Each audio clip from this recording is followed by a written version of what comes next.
Yo, what it do? Hey, we know you just saw that fresh new intro. Wasn't that shit sick? Well, we couldn't agree more, guys. Right, we just collaborated with our boy Omar at Sun City Vibes to help create an intro that would take our podcast to the next level. Do you need help with your video editing and content creation to help elevate your business to the next level? Well, Sun City Vibes has you covered without a doubt. Yeah, that's right, guys. Whether it's a logo reveal, a music video, drone footage, or even t-shirt printing, guys, hit up Sun City Vibes for quality work and affordable price. Shit, Omar even made us a sick-ass hat. Look at this. It's a fresh-ass hat. Fresh. Shit's fresh. Fresh. So yeah, guys, go help support those that support us and hit up our boy Omar and tell him Chris and Misa sent you from the podcast and help support a local El Paso business today. Let's go. Yeah. 3, 2, 1. What is up, everyone? Welcome back to Conversing with Chris and Misa, the podcast. Today, as always, Mr. Misael, co-host of the podcast, is here with us. Yo, what it do? In the producer chair with the shitty Spurs hat, our boy Joe is back. Hey, go Spurs go. Yeah, go Spurs go, actually. What's up, Joe? Give him a fucking triple horn, Misa. I'm sick of this. All right, guys, we have a very special podcast today. We have a returning guest, one of our most popular guests for sure. His name is Johnny Kage. So what's up to the podcast, man? What up, man? How are you guys? Hey, Johnny! Let's go. Glad to be back, man. Oh, yeah, man. Thank you for being here. This is actually a very special podcast for us because we had you on episode number 57, which feels like a fucking lifetime ago. We had a shitty studio back then. We still have, well, it looks a lot better, and so we made some upgrades, but say what's up to the podcast, man. Thank you for coming back. What do you think of the new setup we got going on I here? like it, man. It's good to see you guys growing. I was, just telling you guys, it's awesome, man. It's good to see you guys, man. And it has changed a lot, man. Yeah, the last time I was sitting on a corner. He was sitting in the some uneven table. I look shorter, but then that's just me, man. Yeah, dude. That shit was crazy. That was funny, man. Yeah, and I was actually watching that shit back. It was exactly like a year ago today that we did this because that episode was the last episode, or it was the first episode of 2021, and this episode will be the first episode of 2022. So round of applause. Hey. And shout out to everybody. Happy New Year's, guys. This podcast will come out New Year's Day on Sunday. And so, yeah, guys, Happy New Year's to everybody. I wish everybody Happy New Year's. Prosperous times ahead for everybody. Yes. Hopefully 2022 will not be as bad as 2021, but we said that last year. Yep. It just progressively gets worse. Better. I thought it was a good year. You thought it was good? Cowboys are doing better. The Cowboys are doing better. We the boys, baby. We the boys. We got to talk about that a little bit later. So, all right, guys, before we kick off this podcast, you know that we have a tradition, and it's called the cracking of the celebratory beer. And it sounds like this. A symphony of beer opening. Shout out to everybody in the live audience, Mr. Iggy Samaniego, Mr. Blue. He's back. Yeah, Blue's back, dude. Where you been, dude? You got a girlfriend and you just dipped out on us or what? Dude? His girlfriend's name is Iggy. His girlfriend's name is J.O.B. His job. Hey, dude, I'm proud of you, man. Good Round of applause. Round of applause. Yes. He got a real job. That's good, man. So what's up? So Johnny, what's up, man? How you been? Been good, man. Since the last time you were here, what's going on with you? What's anything new that's been popping off? You know what, man? Just putting in more work, of course, on the radio shows. Of course, I do also Sirius XM. So that's been good. It's been growing. Recently, I finally got changed to primetime hours, which is a hosted show, which that's what everyone tries to shoot for. You always want to get on one of those primetime hours, either on Saturdays or Fridays or during the week on, when people are most listening. So yeah, you can catch me now on Sirius XM channel 13 on Pitbull's Globalization every Saturday at 6 p.m. El Paso time. That's 8 p.m. Eastern, man. So that's been huge for me, bro. Super blessed. It's hosted by Astra. She's really cool, man. Out of New York City, and she's a doll, and she does great work for us, man. So it's dope, bro. Hell yeah, dude. That's what's up. So they flexed you into like a more attractive time spot, like essentially, right? Yeah, I'm going on I'm going on 4 years now with Pitt there, man, at Sirius XM, and finally, got my time to shine. I mean, I started off on Sunday nights, which was dope. Then I got moved to Fridays, which is really cool in the evenings. And then they moved me to late Fridays into Saturday morning, which is more of the clubby stuff, Right. And then now, where I'm at here on this primetime slot, which is dope. Hell yeah, dude. Hell yeah. Yeah, it's Moves cool. up. And then obviously still the success with 104.3. Yeah. All that, the morning show. So that's what's up, man. It seems like everything's been pretty good. Everything's been constant for you. Your Noche de Juarez is a big hit. We'll get into that a little bit later. But real fast, how was your Christmas? We just got done with the Christmas holidays. We'll go around. We'll talk a little bit about Christmas. But how was yours with your family? It was good, man. Super chill. Got to spend it with my loved ones like everyone else. So I kept it kind of low key. I was gonna ask, do you usually celebrate it like at a family's house, or was it like at your house this time or something? No. Usually we go to my girl's house, and then we'll go to my family because her family is very like they're the type that they want to have Christmas lunch at 12, and they open presents at a certain time. Yeah. So they're very like in order. Right, they're scheduled. There's not really like there's like a schedule. Mine's a free for all, dude. Hey, I got como las 6. We'll be good. Get there around 6, and then people are there, and they get there. They get there exactly. So that's that's what we did, man. But it was really really nice, man. That's what's up, man. What was the nicest gift that you got for somebody this year? The nicest gift I got for somebody that I gave, it probably, you know what, man? I got something for my girl. I had to think outside the box this time. I was like, because we always buy each other stuff all year round. And this year, we're like, you know what?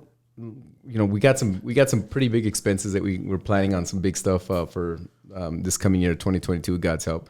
So I was like, I'm gonna think outside the box. And you got her a USB. Got you, babe. I got her an exclusive one. Yeah, it's like these are hot on the streets right now. One extra mix on Nobody even has this right here. No. So I wanted to knock something off our bucket list that we both had, man. So I got us tickets for Coldplay. Yeah. Bro, I love Coldplay, dude. Yeah. Chris Martin is a fucking musical genius, He's dude. a beast. Hell yeah, Awesome. dude. So Coldplay where? Like in a big city somewhere? Yeah, we're gonna go see him in Dallas, man. That's I was gonna say Dallas actually. That's what's up, dude. I'm a fan of Coldplay, their music, of course. Who isn't? So it's on both of our bucket lists. I was like, hey, it's a win-win situation. I get to enjoy it too. Check it off the fucking list. Yeah, you know what I mean? exactly. Damn, so that was. I was expecting Johnny to say like, the biggest gift I gave was just my love. But hell no, he went out and above that. He's like, I gave her my heart, bro. Isn't there a Christmas song about that? Yeah, dude, that shit's funny. Yeah, dude. So real fast, Joe, how was your Christmas? I know you spent it with your kid, but it was like after Christmas, right? I just got him on Tuesday, so I'm gonna spend New Year's Day with them. But called him. When he got here, he had like 20 presents from Santa and everyone. Nice. Dude, I saw a post that Joe put, a photo of all his kids' toys, and he's all like, "Shit, I'm gonna be playing with these." Yeah, he got a little RC toy. He got a bunch of little guns that I've been playing with. Oh, that's cool. I got him a bunch of stuff he wanted. I gave myself probably the best present I've given. Got myself a Jeep. Oh, nice, man. Dope, man. It's a nice Jeep. Nice. So I told everybody, I was like, you guys are getting a USB in that city, guys. And a candle, vámonos. What about Candles you? were good. What about you, Misa? I know you spent it with your kids and your wife. How was that? Yeah, you know what? As I get older, my kids get older. I think it's just a little more tiring. You get some time off from work and shit, but there's no time off really. There's no rest. And her family, it's always the day on Christmas Day. My family is on Christmas Eve, so staying at my mom's, and like you said, it's just showing up, whenever, and it's there till like 3 a.m. Yep. Waking up the next day, opening gifts at your house, and then going over to your in-laws. But other than that, it was great, man. I love seeing my kids happy and opening their gifts and stuff. And yeah, dude. Yeah, it was okay. It was hungover a lot, but that was my Christmas gift to myself. A bunch of beer and shit. Yeah, dude. You know what? What's crazy is like, so for me, like, my mom always, like, every year, from like the gifts she gets or from the gifts that she gives, she always finds like one thing new that she's like super excited about. So for like last year, it was like wireless headphones. She was like fucking tripping out. How does this work? She's like, no cords, like I'm fucking good, like all loud. So she's got the music all loud as fuck, So this year, like somebody introduced her to Apple Music, bro. And she was like, fucking, my mom loves music. Yeah. I get my love for music from my mom. She loves all the oldies, all the classic rock, all that shit. So this year, somebody introduced her to Apple Music, and she was like mind blown that like all the music you could ever want is on one place on your phone, right? And then the funniest part about this was that she was like, she wanted to ask me, but she didn't know how to ask me because she does like Mexican music, So she's like, do they have Spanish music? You know what I mean? Hey, she was tired of using LimeWire. Right, well, yeah, dude, she was still using Pandora and shit. Like, you know what I mean? And then, like, I'm like, Mom, yes, fucking Apple Music isn't fucking racist. Like, they have all sorts of music on there. So that was Actually, like, that was a good question because I didn't even know. yeah, but the way she asked it too, like She whispered. like, yeah, so does like that's indifferent on this. Like, you know what I mean? May he rest in peace. By the way. R.I.P. man. But yeah, dude. So I think that was like one of my funniest takeaways from Christmas. Like when your parents discover new fucking technology and shit. Yep. You know what I mean? Like my dad just figured out that there's more than just Netflix. Like he thought everything was Netflix, you know what I mean? And then he got like Apple TV, so he's It's all because when you tripping get out. to that age, sometimes it's like, yo, if I have everything I need on this one, why am I gonna keep looking for something that's me, else? dude. But then you find something else, and you're like, holy shit, this whole time, you know, like fuck Yeah. Netflix, dude. Yeah. How about HBO Max? HBO Max is where it's at. Yeah. Dude, I still don't know how to use Apple TV, dude. No, what? I'm like the most. Yeah. He's a DJ. He's like, I don't know how to use Yeah. this. You're using all this expensive Yeah, like I fancy have like DJ equipment. I have like 2 years free, and I'm like, okay, so if I got it free, then how come I have to pay for everything? You know? You're like, what the fuck? what is this? So, yeah, where's no. the free part? That's funny, dude. So like, since you've been like, have you had time off for the holidays, like from work and stuff? Have you been like finding yourself with more leisure time recently? You know what's funny, man, is even when I'm on vacation, I'm still working because I'm such a perfectionist with my shows and music. Dude, I've been going into the studio there at the station and doing like I do the noontime workout mix. So a couple of times off my vacation, I've been going in there and just doing it live, you know, but I don't talk, so they don't know I'm there. They think it's a recorded mix, but it's just me. I'm just like, I get new music and I'm like, I want to hear how this sounds, you know, and Hey. no better way to break it than on the radio. Right. So People don't even know he's live. Right? Yeah. It's like, So I I haven't mean, heard this one before. I'll do that, or just I've been trying to go to the gym a little bit more, but yeah, you know how that works out, man. Hey, I've been trying to go since like 5 years ago. But yeah, the leisure time, for those of you guys that you're in a relationship, there really is no leisure time when your significant other leaves you a list of stuff to do, and it's funny because literally I go to bed late, bro. I go to bed real late, and she gets pissed because she's like, you go to bed like 2-3 in the morning, and then you snore. And then I'm just, so she's like, so guess what? At 11 o'clock, I'm locking the door. So seriously, if I'm not in the bedroom by 11 o'clock, What? she'll literally lock me out of our bedroom. Johnny Cage gets locked out of his own bedroom. Yeah, man. But I mean, she's just trying to watch over him because it's not really good. But has it happened often? Well, yeah, no, I dude, don't know. Have you well, yet to get caught slipping? no. Man? But honestly, man. He made a spare. Yeah. Dude, so like, I always tell her, I was like, what time does the Titanic sail off again? She's I was like, shit, man, I hope it doesn't sink. But yes. I was like, damn. So yeah, by 11 o'clock, I got to be in the room. Damn, dude, that's funny. So like, what normally like you're up till 2 or 3, like, but what are you doing? Like, you're always just working Looking for on music, man. I'm looking for music. I'm looking for stuff. I'm listening to stuff. I'm always like, trying to broaden my horizons with the music and listening to what other DJs are playing, the big DJs, right? And I'm just like, that's cool, or see where I can do something, or just working on little mixes. Like, it's funny when you're in music, that's all you listen to. That's why it's hard to go to a bar or another club or somewhere, and I'm just like, especially if I have a crappy DJ, man. You're just He's like, put me in, coach. Dude. Put me in. Put me in right now. No, not even that. It's just like sometimes I'll want to leave, or just like I like to go to places where they don't play the music that I like, Right. Yeah. like that style of music. Just Kind of spoils it for you, in a way. Yeah, no, and realistically, man, it's hard to impress. I guess someone like myself that's been in this game so long, Right. But I see a lot of these young cats like they see me and they're like, oh, and that's cool. But at the same time, I'm just like, I want to hear what you bring to the table. Right. Don't play what I like. Like they know I like Cascade, so they'll play Cascade. I'm just like, nah, man, do you, man? I don't care what you play. Like, and they do it wrong. Right. Play it all No, shitty. I also caught him at a shout out chat from Cut Life. Saw you there for what volume was it? 5 or 4? Oh, It was at Prickly Elder, and we had Mazel Boys. We've had Mazel Boys on the show as well. Yeah, they're and, cool, man. Shout out to them. and they went in before you because that's when I saw you. And then I just remember I saw him and I was like, just tear it up. That was at the Prickly Elder. Yeah, Prickly Yeah, Elder. that was dope, man. Yeah, That was dude. So dope. when you're looking for like new music, like where do you go for that? Like I know like I like to look for like new hip hop, so I go to like Hot New Hip Hop, certain websites. No Jumper does a good job of breaking new artists. Like where's the place or a platform that you go to find new fresh music that you hadn't been exposed to before? I don't kiss and tell, bro. No, bro. From one music lover to another, bro. off the record. I'm just trying to get your plug. No, you know what I'm saying? no, honestly, I'm just trying to get make my own stitches, bro. USBs. Like, Well, mine would be honestly- way different from his. Mine would be like heartbreak country music USB coming your way, baby. A little bit of Taylor Swift. No, honestly, man, it's different from different websites, and then you're on SoundCloud. I like to listen to a lot of DJs from other countries too, man, Right. because I like to bring that and incorporate it, man. Because my style of DJing, like the stuff that I love, has really been changing, evolving, I guess.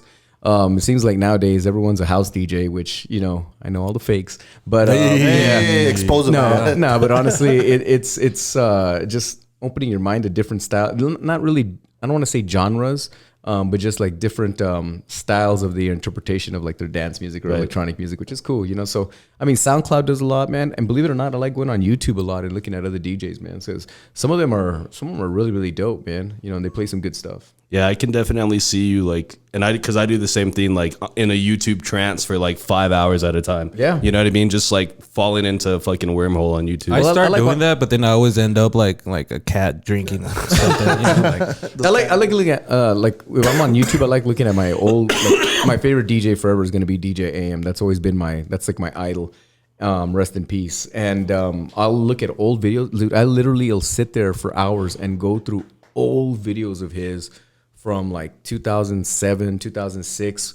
And this is when videotaping stuff was barely coming out, so the quality's not so good. Right. But this guy was so before his time, and I think every single DJ owes it up to him that calls himself an open format DJ. Like these Red Bull guys, man, they're so talented, man. My homies, Jay Espinosa, the Chris Villas out there, they're so talented and they're just so disgustingly sick on the turntables. But they're all, part of the AM that was, DJ AM started that trend of like, hey, man, this guy was incorporating, rock and hip hop and electronic music, man. I mean, he was really, before he passed away, he was really getting into the electronic scene, man, he was bridging a lot of the crowds together, man, that normally you would never see under one roof, which I thought was really, really cool because the dude's he was a hip hop DJ. And if you ever seen him live, he's like one of the dopest hip hop DJs ever, dude. I mean, unfortunately, his life was cut short. So I go back and I study him, dude. And I study like how he mixed, how he quick mixed, how he edited stuff. Because if you can hear it, you have the ear, you can hear where they're editing stuff. So, he would take like a certain part of a song and play it here and another part of a song. But he was so fast. And this is before technology was where it's at right now. He was doing this on just 2 turntables and a mixer. That's how fast this guy was. And of course, his computer, but our program that we use, everyone thinks, oh, well, you're just pressing buttons. Right. No, the computer, basically, it's just a library that plays the music for you. It's your job to mix it together, So, I mean, this guy was just, I personally think he was a robot. He wasn't from this earth. Yeah, he was dope, man. So that's what I do. So you give a lot of credit to him as being super influential, not only to you, but to other DJs. Oh, yeah, right? man. Everyone does, man. I mean, and of course, there, don't get me wrong, with respects to like Jazzy Jeff, that dude's just on another level as well. The dude's a legend. So many DJs, but I'm just saying that style, that I guess that party rock style. I mean, AM really was putting it on another level, man. And then he's the reason a lot of these dudes in Vegas get paid so big because he was one of the first dudes to land $1 million contract in Las Vegas, man. And now these dudes are making, I think Calvin signed a $72 million a year residency. Residency. Damn. And these guys are banking, bro. Yeah, still They're too. only playing a couple of years. And so for people who might not know what that is, that's like a club in Vegas will pay you a certain amount of money, and you come and you do a show there. Like, what is it, like once a month, week? once a week? No, maybe once or twice a month sometimes. Okay. Man. I mean, you go and You get fucking paid out fat. yeah, you play your 90-minute sets, and Right. basically, honestly, for a lot of these guys, I have an issue with headliners, man. Being an OG, I know these guys. A lot of these guys don't really mix. It's there for show and the fireworks and lights and everything. So I'm sure they do the same set, every week. Think about it. It's a different tourist crowd or that comes in. The crowd is transient. Yeah. It's not the same people that are showing up. So I mean, these guys get paid because they're producers. Right. I mean, you got the Calvins out there, the Tiestos, the Stevie Aokis, which I mean, I'm sure they know how to DJ, but are they really DJing the whole night? It's mostly like they're just entertaining. Yeah, are they reading the crowd and be like, I'm going to drop this next? Right. Because there are some cats out there that do that, man. Yeah. That they'll read the crowd and be like, okay, I'm going to go into some this, or I'm going to throw some hip hop here, or I'm going to do this, or I'm going to go into this. And especially now with reggaeton and Latin so big, you transition in and out. So, I mean, but Dude, next time I go, I'm gonna tell them switch this off.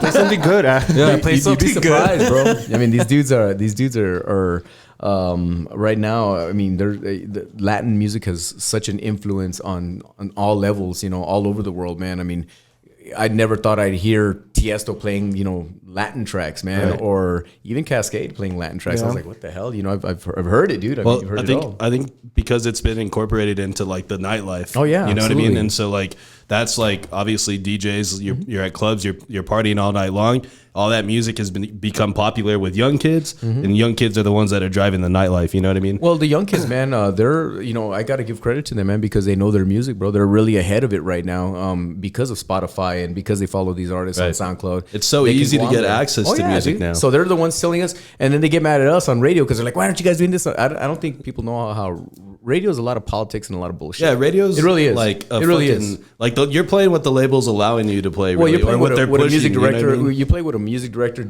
gives you and says, Right. "This is what's hot," and you're like, This is what we're sticking to. But then you got us, the soldiers that are out there on the streets that really know what people want, what people are vibing. You know, Right. just in your genre, like, you know, the hip hop DJs knows what's popping. You know, the reggaeton DJs knows popping. The electronic guys knows what direction we're going in.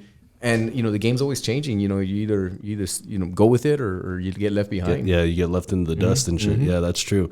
So, dude, you've been doing this shit for so long, right? And you've been a staple here in El Paso. Like, what is one thing that you've learned about the music scene that you would tell to like maybe a younger version of yourself? Like maybe like a pointer or two that you would give yourself. You know what, man? I think with a pointer is just be, you know, I've always been open to music, man, because I like everything. So I can't say it's just my preference to play it, man. Right. Because there's some stuff that I just don't play because I don't agree with the message. And I'm not afraid to say it, man. There's some rap that I just don't want to play on some influential ears, man, because I think the message that it's sending, especially in this generation, I think that's why teenage suicide rates are so high. And people are saying, you can't blame the music. No, but if these kids have no guidance, you never know how it's going to fall on these ears. Yeah. So that's the way I see it. So there's some stuff that I just won't touch. And I mean, I don't want... And all the twerking too, man. I'm tired of that shit. Yeah. No, it's just, I would just tell myself, you know, be smarter on what you play, where you play, and a little bit more selective on where you play, man. I mean, when you're coming up in the game, you're trying to get anything. You're trying to get any gig you can do. And I think now at my age, you can be selective, bro. You know, I can be like, you know what, I don't have to play. I don't have to be there because I'm not there every weekend now anymore. Right. It's like I play when I want to play, and I do my own events. But I would definitely tell the younger stuff, you know what, you know, you're good. I think I came up at a good pace, but just be a little bit more, I guess selective, to tell you the truth, man, when it comes to where you play out, man. Okay, cool. Yeah, that's some good advice, dude. And I mean, being around as long as you have, you've gone through the trials and tribulations that come with like being relevant for so long, you know what I mean? And I think it's cool that like you're able to look back and reflect and say, hey, I could have done this differently because maybe, you know, things would have just worked out a little bit better. What's the learning process, man? You know, and honestly, you got to be coachable, especially in the music business. And I'm still learning as I go, man. Right. You never stop learning, man, and you never stop evolving. You know, the day you stop evolving that's when that ship is sailing for you, man. That's When true. you're Man. done. Yeah. I gotta ask, man, is there like a venue or some place that like you want to play that you haven't yet? You know, man, it's funny because I used to want to, you know, I was always like, I want to be in Vegas. That's the goal. And then, you know, I'm just like, you know, seeing it now, it's just so, I don't want to say, I see it, but it's not as much. It's not as important to me anymore, man. I think, you know, it's because you're with age, you grow and you think about stuff, man. You're like, you know, that's cool, but like I'm a little bit too old for that now. You know what I mean? Like, yeah, if I was producing music left and right, then yeah, I'd want to be out there. But you know, no, not really, man. I mean, honestly, I like throwing my own parties. I like the venues that I play at. El Paso has a good nightlife scene. It really does, man. But I think we can grow in different directions. I think people just got to be a little bit more open-minded. It seems like everywhere you go, it sounds like a broken record. Everyone's playing the same stuff. You know what I mean? Which I get it. And nothing against those places because their job is to play what the people want and to keep them there and to keep them drinking. Yeah. You know, that's basically what it is. Keep us spending that fucking dough. Yeah, dude. no, for it sure. is, man. But That's as really far what it is. as far as a venue, bro, nah, man. I mean, I would have told you back in the day, oh man, my dream was to play Pure. Because, I mean, that was an old club in Vegas where Omnia is at now. Yeah, that was, oh, my God. What DJ wouldn't like to play those big crowds? But, I mean, if you see these big crowds now in Vegas, it's like the robots, man. You know, they come out, the lights come out, the big bangers. And then, Same shit. you know, yeah, it's the same thing. So Nah, man. I mean, I like, Your own. Believe it or not, I had fun at Sun City Music Festival. I missed that festival. I think it was the best one we ever had. I missed that too. I mean, it was great, dude. I mean, those parties were dope, man. The festivals are fun. So whatever happened to that festival? Like they had a falling out, man. Okay, like the people that put it on. Yeah, they just had a falling out, man, and a lot of stuff went down. The city too was complaining about. Yeah, Well, because I think the location, right, where it was at Escalante. Yeah. Okay, Yeah. so number one, that's a county park. So obviously the state is they're gonna be all fucking strict It was and a shit show all these trying to get in there. regulations, and then I mean it's obviously not the best place to house that many fucking people. Well, then you know had what I people mean? from Hawkins saying that they could hear the music. I'm like, how the hell can you, like, you remember where the three-legged monkey was? You remember that? They were complaining. They were saying, oh, we can hear it. It's too loud. by I'm like, Montana? I was like, how the hell how's the music cross the freeway and Right. you can hear that? I was like, damn, y'all are, man, what are y'all That's We're fucking partying. crazy. Paso knows how to party, man. So the production company for that festival, they weren't from here, right? One of them was here, and then the other guy, he's still doing his stuff, man. I mean, Disco Donnie still does his stuff, but yeah, I mean, just like in everything, they had a falling out, I'm sure, from what was told to us. But I mean, it was a great festival, and unfortunately, Like short lived too, right? I never went to any of them. 6 years, 5 years. it was dope, man. I went each year, man, and it was worth it. Yeah, it was dope, man. I mean, the first one, I was honored to play at it as one of the locals. It was like 6 of us that played, and I only missed 1 year, man, playing it. But other than that, I mean, I was always one of the locals on one of the stages, opening up the shows and everything, which was really, really cool, man. But the first one was at the old Cohen Stadium. Okay. Yeah. And, honestly, none of us that knew what we were getting ourselves into were like, man, is people going to show up? And, man, it ended up being a party. It was cool. Yeah. I never went, dude. Yeah, it was Yeah, fun. I've never been to that one. I've been to Neon Desert. Neon Desert was cool. I've too. been to Neon Desert almost every year. I think I didn't go 1 year. I think that Wiz Khalifa came. I didn't go to that one. Yeah.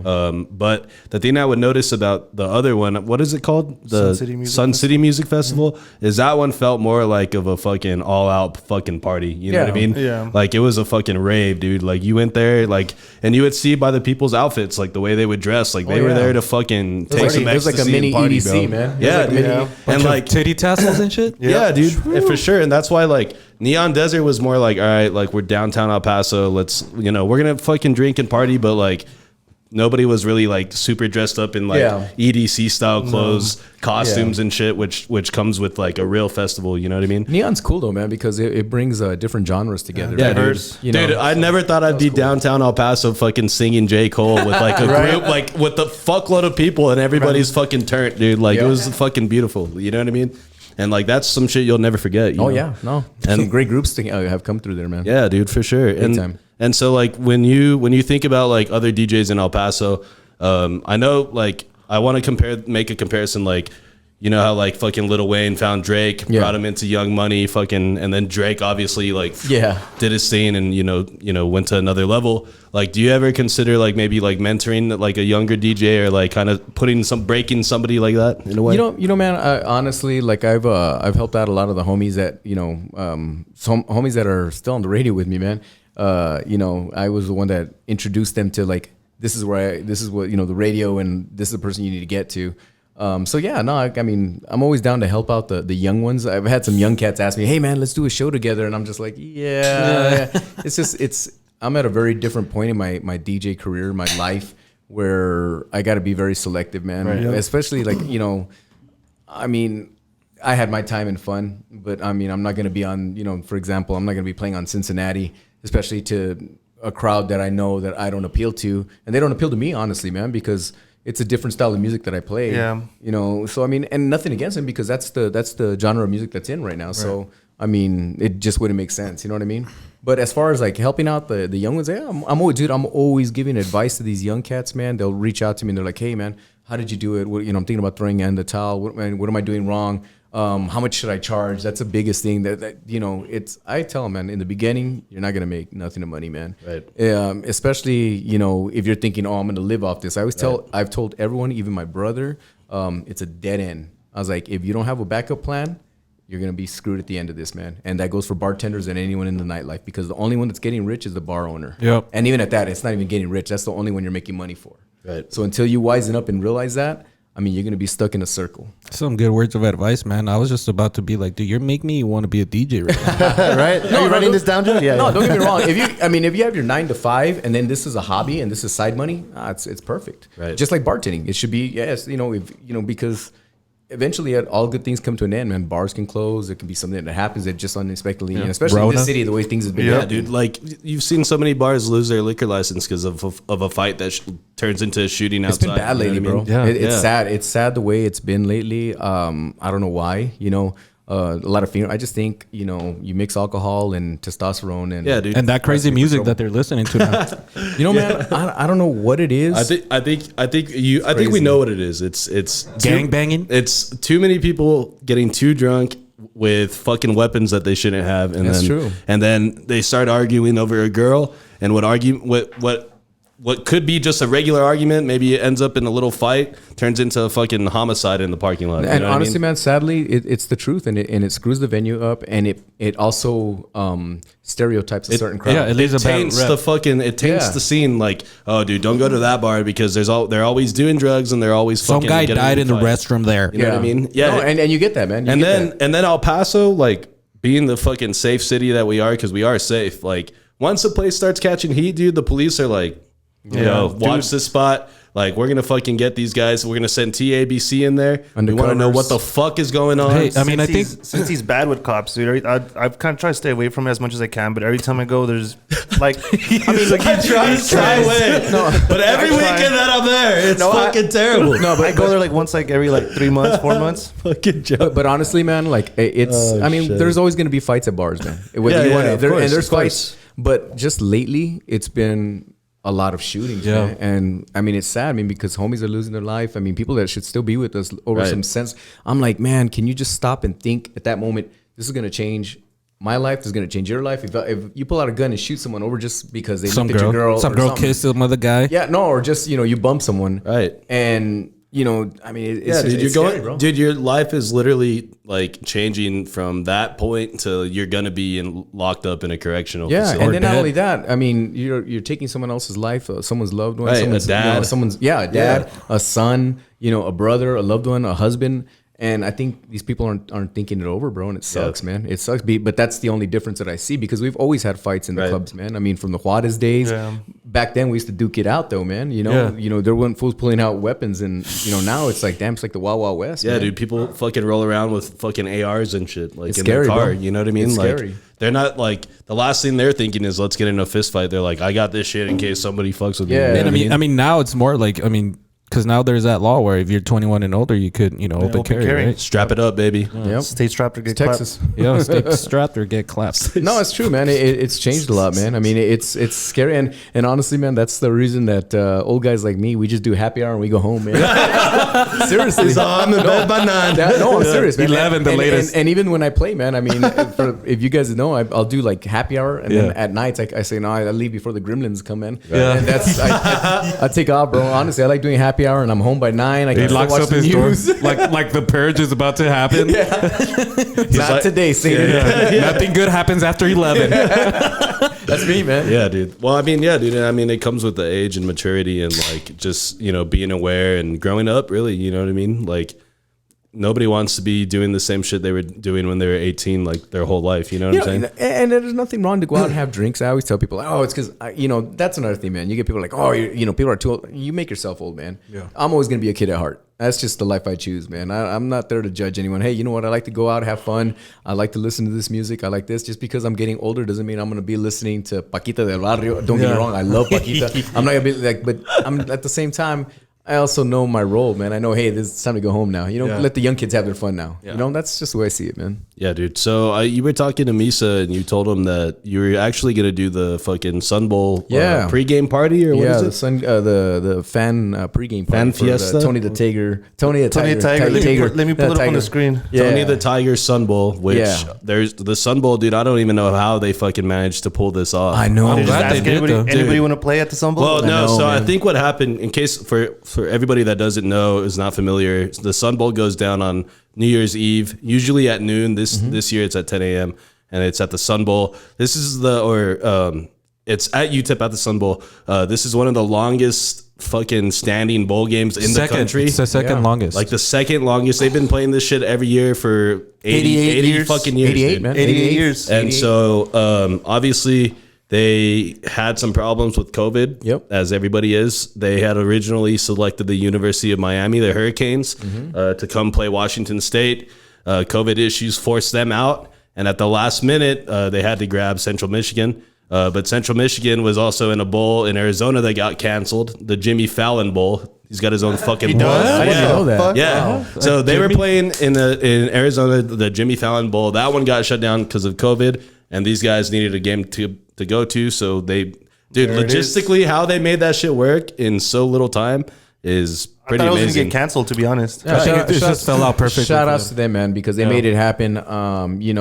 They know the importance of it. Not only that, man. I mean, tradition. The tradition, exactly. So I'm happy to see them, get it together and have it again. Last year, was it last year or 2 years that it's been missed? So last year they didn't have the Sun Bowl. Yeah, right. So this would be 2 years in a row if they didn't go down this year. 2 years in a row. But it looks like everything's gonna go down, and like I said, you'll be DJing the party. Yeah, the pre-party, man. So I'm gonna be out there from 8 in the morning to 10 because 10 o'clock is the kickoff, man. So Damn, that's hella early. Yeah, but 8 in the morning on those days, on that day, man, there's gonna be people fucking ready to go. and cold. And cold. I'm still trying to decide if I'm gonna go. Because it's supposed to rain right now. There's supposed to be rain in the tomorrow. forecast. Yeah. And Saturday. Yeah, so take your poncho. It'll be raining. So That ain't gonna stop. Yeah. I think one of the last times I went, dude, one of my buddies, shout out to Danny Alvarado, this guy invited me, and I hadn't gone in like years. So we went, and he's like, bro, we're gonna get fucking crazy. This place gets crazy. And I'm thinking it's a fucking football game. But he took me, and the tailgate and everything, man. Yeah, bro, those things get out of control. Dude, we had no beer. We didn't have any money, so we would just walk around and then, hey, say hi to random people. You guys want a beer? You guys want a shot? And go on to the next one. Next thing you know, we're actually watching the game, and my buddy's like trying to stand up, and you just see him go. He's like, bro, like we're on over the field. people, like just rolling down, Danny? And then at the end of the time, we're like he's like by a medical tent, and he's got like a gash in his head, and he's over here, hey Misa, go find me a beer. But it was fun, man. Yeah, those parties, or the whole scene there gets real wild. I mean, I'm curious to see how it will be this year because obviously COVID's still a concern for people. Yeah, absolutely. But I still think people are like down. They're like, fuck it, gonna go. We're gonna go party. We're gonna tradition. And it's New Year's Eve, so you can party in the day, in the morning, come home, take a nap, wake up, party at night. You know what I mean? So it's like, why not? What's also important for us as a community to support stuff like this, man, because then it goes away, and then you're like, oh, I missed that. Just like the Sun City Music Festival. I mean, 88 years, in a row to do it, you have to. We always complain when stuff is gone. You're just like, damn. But then when it was there, you're complaining about the price. You're complaining about the parking, this and that. Or you just didn't make time to go. Yeah. You know what I mean? Yeah, exactly. Yeah, dude. So that's important that you point that out because Chris, like you'll be there, right? Like I was not gonna go, dude. I've gone so many times. If I miss one Sun Bowl, I'll be okay. But I just didn't like they switched the teams out at the end. Yeah. Because like Miami, like I knew some of their players. A lot of their players usually go to the pros. Prospects. Yeah. But Chris, were you really gonna go watch the game? Well, I was gonna go drink my ass off, and if we get into the game, I got some tickets. I'll go. if we get into the game, that's another fucking story. Man. But I was gonna be there. Right, but you gotta start at the tailgate. You know what I mean? That's where it all starts. Yeah. You got to start there. Where you finish, that's up to you. Yeah. You know what I mean? Hey, like Johnny said, man, you know when to be finished. And if it's before the game, then so be it. Yeah, man. Yeah. So, I mean, I remember getting completely hammered and taking one of my friends. He'd never been to a Sun Bowl. Shout out my boy Rick. And we destroyed him that day. And I remember dropping him off at like 1:30 or like 2:30 in the afternoon at his girlfriend's house. And she fucking hated both of us because my homie he couldn't walk. Hey, at least it wasn't like 2 a.m. It was 2 PM. Something about day worse. drinking, man. Something about day drinking that just catches It gets you. Like, But it's the funnest, though, I think. Yeah. Yeah, It's like, dude, what? I'm this wasted. It's only 2 o'clock. Hell yeah.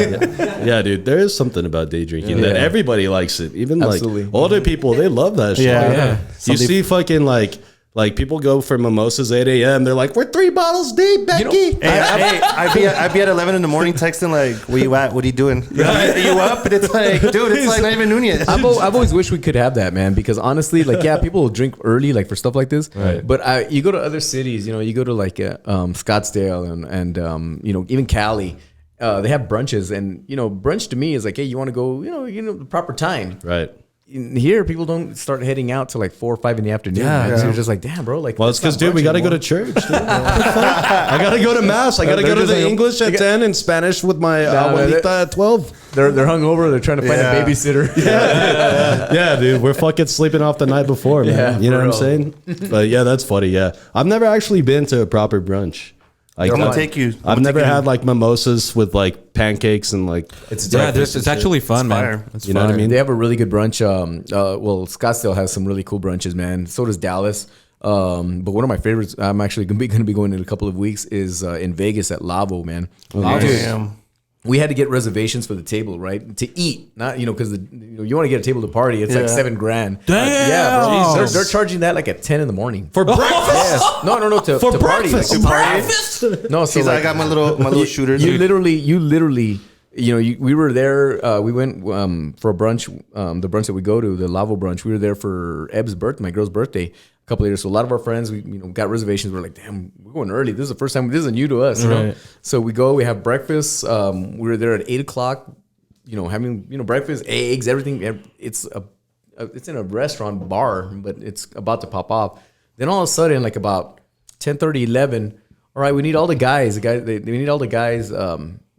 To please go outside to there's like a little terrace where they make the guys wait, and inside they let the girls drink for free. Damn. So when you come back in, the curtains drop, bro, and they black the club. It's daytime. They black out. They black it out. Yeah, and right. it's just you see. It's like if you're in the middle of EDC, dude. The DJs come out and it's popping like, up. boom, boom. Dude, but 7,000? Bro, it's ridiculous. Imagine you- 5,000 the table, 7,000, and it just depends how how big Dude, of a so table. Like, yeah, I got 20 people coming. Bro, some pay people- 7,000, nobody shows That's up. cheap, Some too. people have it like that, bro. Yeah. That's You'd be cheap, bro. surprised. Yeah, that is cheap. In the big rooms, the big places, Omni and them. I mean, those tables, you can go up to like 50 grand, bro. If not more.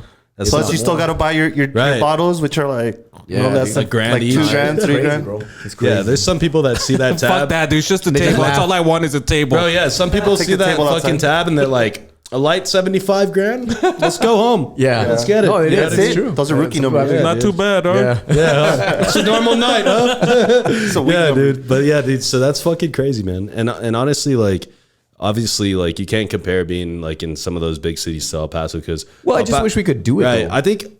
I think El Paso culturally it's just like it's not the same as a lot of those other places. Like, you know what I mean?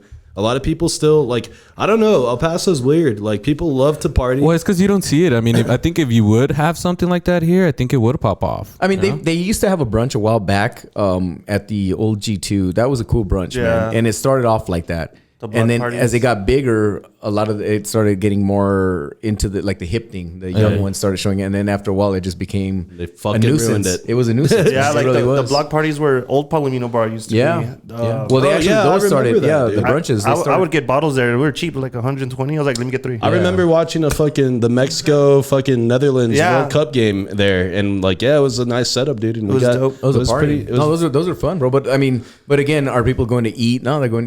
Like And go party. yeah, Yeah. you go have like your pancakes, your eggs, everything. I mean, I think we're Yeah, still. can I get 2 eggs and some pancakes and a bottle of Jack? I mean, there's some good brunch places here in El Paso. I mean, Yeah. I like right up the street. We Crave? have the Grove. The Grove. Yeah. Crave has theirs too, man. There used to be this place where That's- actually, I think you were playing right there on Montecillo. I forgot Oh what it's yeah, called. Holy Grail. Yeah, that place was is fire. dope, man. Yeah. Yeah, that was. I've dope, never too. even heard of that fucking place. That's Yeah, good. there's a lot of new places Didn't in El the Paso that fucking, even Louise. Yeah. Remember the Garden? The garden was cool. dope, man. That one I remember because people would hit the pool. You know what I mean? Yeah. And The I was sushi like, there. I was like, that looks fucking fun right there. Like, that's like the closest thing you'd see like to Vegas, like a pool, place to party. Yeah, and then the bunch of, east side, like- you have a place called Moramia. That's pretty dope, yeah, man. Moramia. That's a cool little brunch place.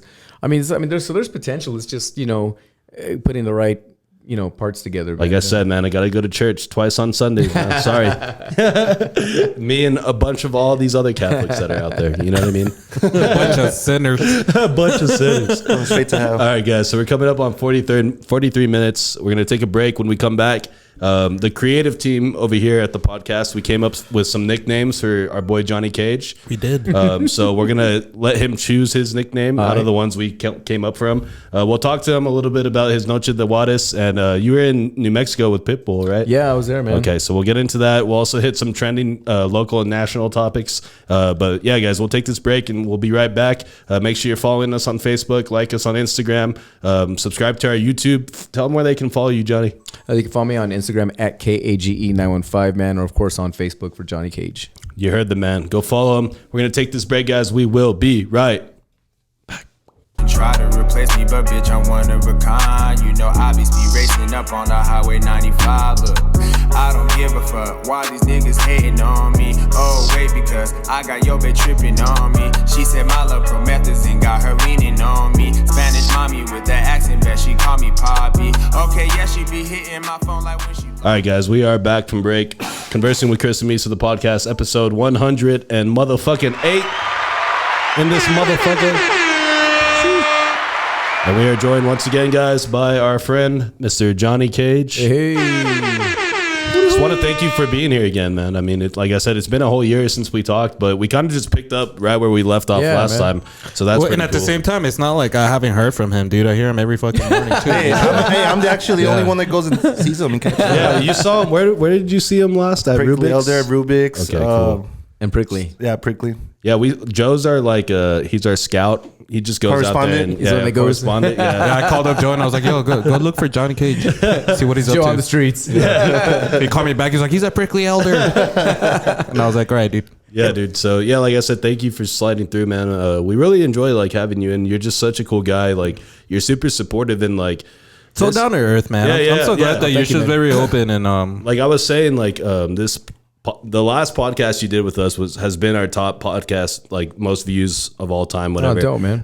But it's cool because like when we wanted to have you back, it was really easy. Hey, dude, just slide through. And you're like, yeah, dude, for sure. You know what I mean? And it's cool because some of the audience that is following us now wasn't necessarily following us back then. So it's we can just hit the refresh button and run this shit back. I love how, I could hit up Johnny Kage and be like, yo, bro, can we get you back? And right away he's like, yeah, man. Yeah. He's like, yo, man, I'm free all week, pimp. Yeah. And I was like, yo, dude, Johnny Kage just called me a pimp. Damn. Yeah. No, man. Yeah, you guys. I enjoyed it the last time, and you guys are so down to earth, man. It's fun. It's a fun podcast.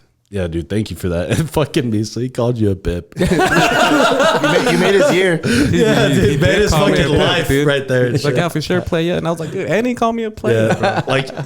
When on the fucking tombstone, when you die, it's gonna be Johnny Kage said I'm a pimp on visas. No. It'd be like son, father, pimp. And a pimp. Yeah, dude. So there's something funny that happened that we'll talk about. Fucking Misa was hitting me up about having you back on because we were planning how we were gonna end the year with the pod and all this shit, and then fucking he reached out to you and then we secured the date or whatever. So then me and this dude and the creative team here started coming up with nicknames for you. And I just thought it was funny because it was spur of the moment, dude. Yeah. And we don't really do that for other people. No, we don't. And the thing is too, who we talk about is Johnny Kage. You can't talk about El Paso without mentioning Johnny Kage, It's like Chico's, Miners, Johnny Kage. Yeah, exactly. Shitty traffic, Johnny Kage.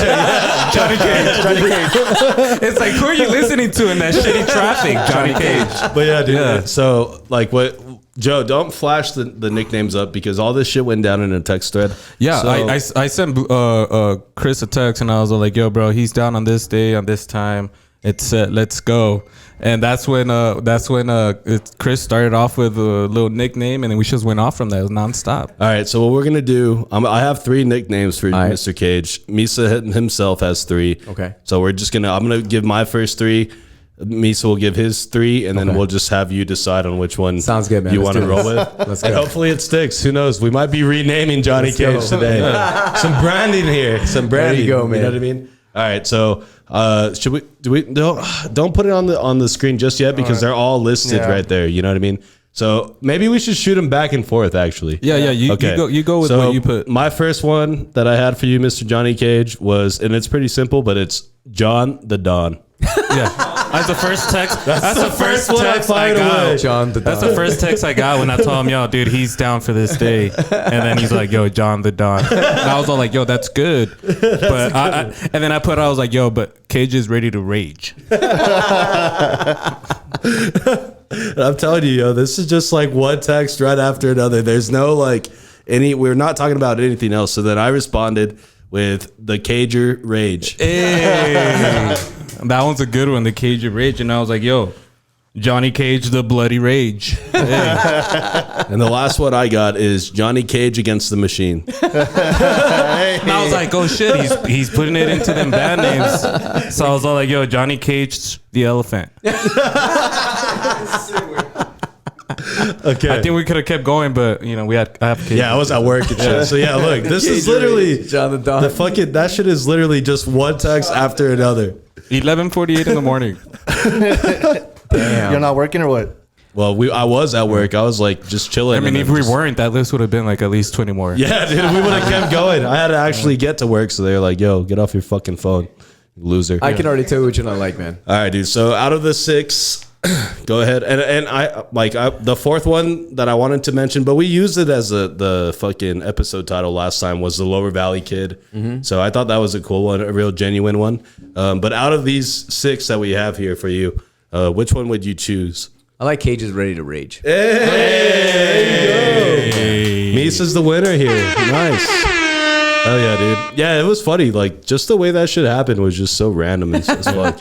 You know what I mean? And then we were like, well, But that just shows how excited we were, you know? Like, hey, John the Don is coming back. And let me tell you why I like what that one is, because back when I was playing at Plum, we did a night, man, and Plum was such a dope. Do you guys remember Plum? Yeah. It was such a dope venue, and you know, the owners would always go all out. They put, you know, for their parties they would, you know, always brand it with like glasses, or you know, but it was like branded glasses. So it was a big thing that we did. You could look it up on YouTube, man. So Plum had this resident, Esteban Carrasco, which is my boy, man. Shouts to Steve, man. And the dude's actually gone on to be a very successful DJ producer in Vegas, man. He's a resident at some of the big clubs, one of the big clubs over there, Zeus, I think it is, or at Resort World. The dude's like doing big things over there. So he used to be the resident at Plum. So the fresas and all the strawberries and all the, you know, the cool kids, the cool crowd would follow him, because, you know, this guy was really into the house scene and playing into, you know, we're both in, but we're different genres. I was a little bit on the harder side. He was more of the, you know, the deeper side. The funkier side. So they had approached me, Plum had approached me to do hey, we want to get you guys together, but we want to pretend like it's going to be a battle. You know, you against him, because I had my crowd, he had his crowd. Dude, we packed Plum up like it's never been packed. It's on YouTube, man, and you could see it. It's Cage versus Carrasco. Cage versus Carrasco? And this was just a party, bro. I mean, it was massive. How long ago was this? 2012? Yeah. 11 maybe? It was around there. Yeah. So, I mean, we got together and people thought we were going to fight. And it was but all it was they were bringing me what was, it was laying down the groundwork, because I was joining their team, man. So I was going to be a part of Plum. So that's how they were introducing me, as like, you know, he's going to be one of our residents. And it kicked off, and it was just amazing, dude. I mean, they had these glasses made that said Rage with Cage. Hey, so, Rage with Cage. Yeah, so I still have those. Hey, our boy Iggy right here, he sent me one. Yeah. I think it's a good one. He said Johnny Canelo Cage. and Canelo spelled with a K. There you go, man. There you go. So no, I had those, and then we had those Rage with Cage, and then that year the next year I was doing Sun City Music Festival. So our friends started making the glasses of like, we're gonna wear the Rage with Cage glasses, man. So it was cool, man. I mean that's why I was like, oh, I gotta choose that nickname, man. Yeah, there you go. I'll go with that one. Yeah, I mean with the last name Cage. Yeah, you know, Johnny Cage. And in the story we talked about how you got your name Johnny Cage, and I thought it's great. The whole story about it is great. But it's funny that it's Cage, you know, like, and then this whole list just made me realize, bro, it could be anything, like, you know, Cager. Well, I've been telling you, I told you guys right now that I was thinking about, like, I was like, you know what, man, maybe I should just drop, you know, my name and just keep it as Cage, because everyone's like, hey, Cage, you know. So I was thinking about, I don't know. Like Diddy, Rage in the Cage. Yeah, no, I don't want to turn to that Diddy and then like Diddy and Puffy and or like Snoop Dogg. Snoop Dogg's like, I'm gonna be a Snoop Lion. Nobody call him that. Yeah, what happened to that? Everybody's like, dude, shut up. Snoop You're Dogg. so or Snoop look at Dogg. Kanye. He's what is he like? Yee. Yee, whatever it is. Yee. Yeah. Yay. Yeah. Yay. Yay. Yeah, dude. Yay. What's your name? Yay. What's your name? Yay. Yay. For sure. Yay. Yay. Yeah. So no, that's That shit's hilarious, dude. Yeah, man, that's pretty funny, and like it's cool because like I mean when you think of like okay, you're gonna brand yourself, right?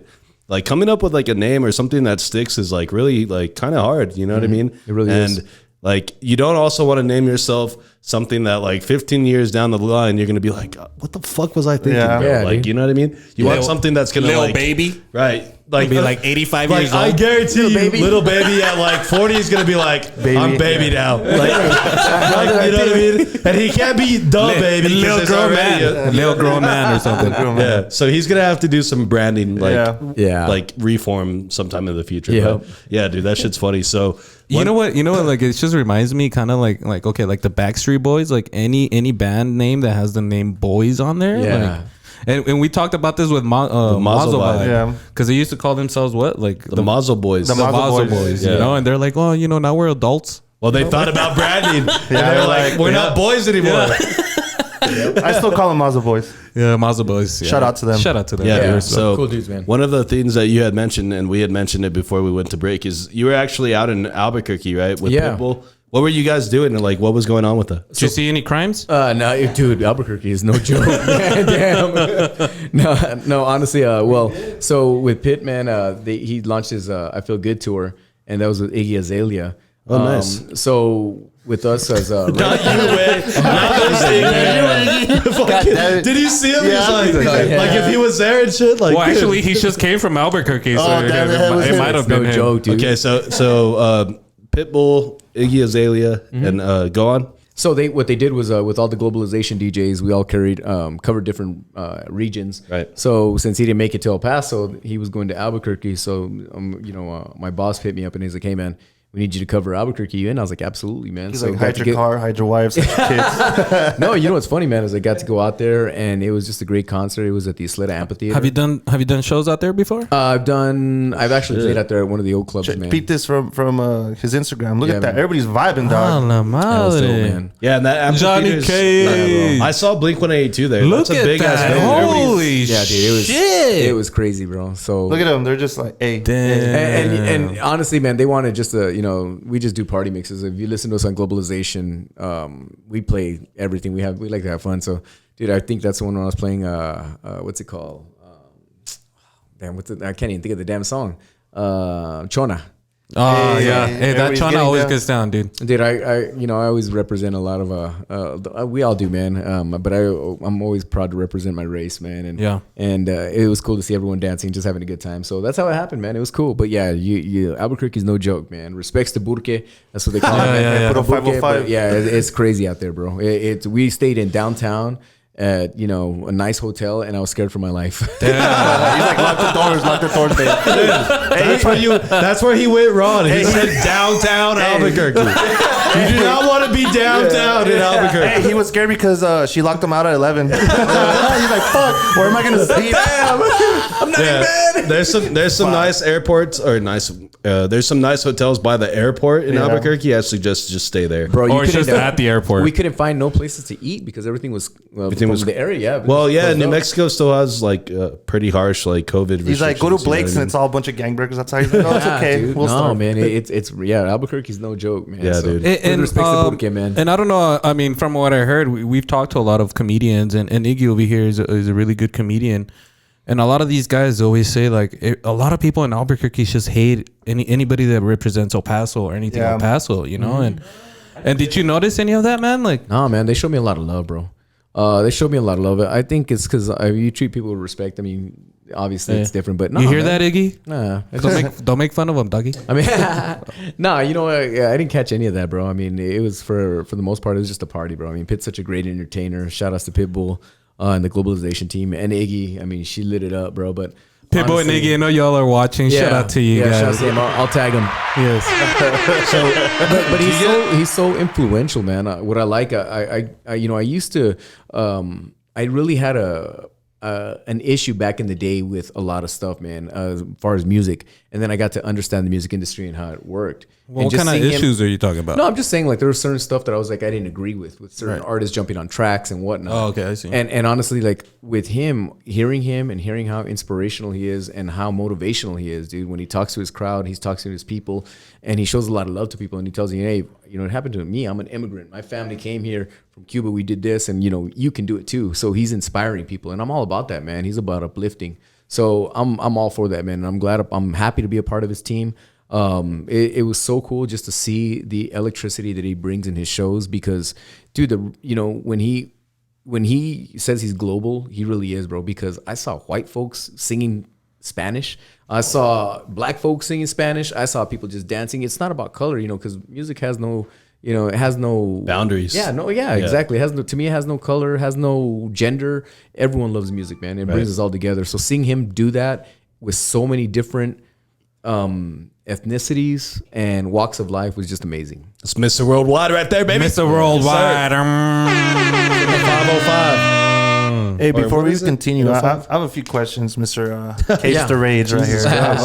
What's going on? I peeped on your IG, you know, and I just, you know, I thought it was a little funny. Was good. Hey, what's up with that? Wait, what the hell is this? Tigers. Oh shit! Dude, I gotta give. You know what's funny, man? Is Halloween we go all out. My better half Ebony, she's always into Halloween, and I just go along with it, bro. Happy. What's that? Happy wife, happy life. Yeah. So, happy life, happy wife. I go the other way. She wants to dress me up. Hey, do it. Hey, wait. Hey, this next one is even better. Hold on. Before you go, hold on. Doesn't he look like Baker Mayfield? Yeah, he does. Yo, Baker. Hey, I like the hair though. What happened to that guy? It's funny because that wig he has on, he probably has on this one right here. That's it. Oh, wait. Just JT and Brittany, baby. JT and Brittany, man. Dude, you look good though, for sure. That was hilarious, dude. And it's cool because you guys go all out. You know what I mean? Like you don't half-ass the costume. Nah, you know what? She's very creative, bro. Right. She'll find the material, and then if she's not doing it, she'll, you know, she has someone do them for us, man. But yeah, she goes all out, and then she gets mad at me, dude, because I usually play it, you know, on those events for Halloween, and she's like, "You better stay in your damn costume. You get out of your costume, I'm gonna be so pissed." Dude, and like, you're up there all hot as fuck. dude, I'm burning up bro, with that wig, with that denim jacket. Yeah, dude, I'm just like, yeah, but yeah, so Yeah, dude, it's that's fun. fucking wild. Yeah, we have a blast. That's cool, man. Yeah, you guys look like you really like enjoy fucking each other's company and like hanging out, and then also like you said, like she's so dedicated to that. Like she knows, like, okay, we're going for this look. This is how we're gonna accomplish it, and you better not take your fucking costume You off. want to know? You want to know something? You guys are gonna crack up, man. I talked about this on my radio show. So, of course, we're trying to pull off JT and Brittany. She did good.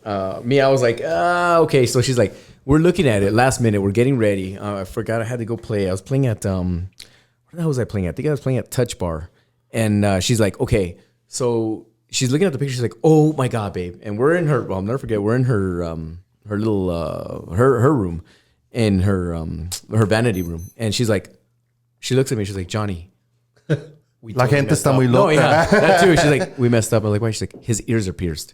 Oh shit! So, bro, I used to have my ears pierced a long time ago. Dude, we pierced my ears again.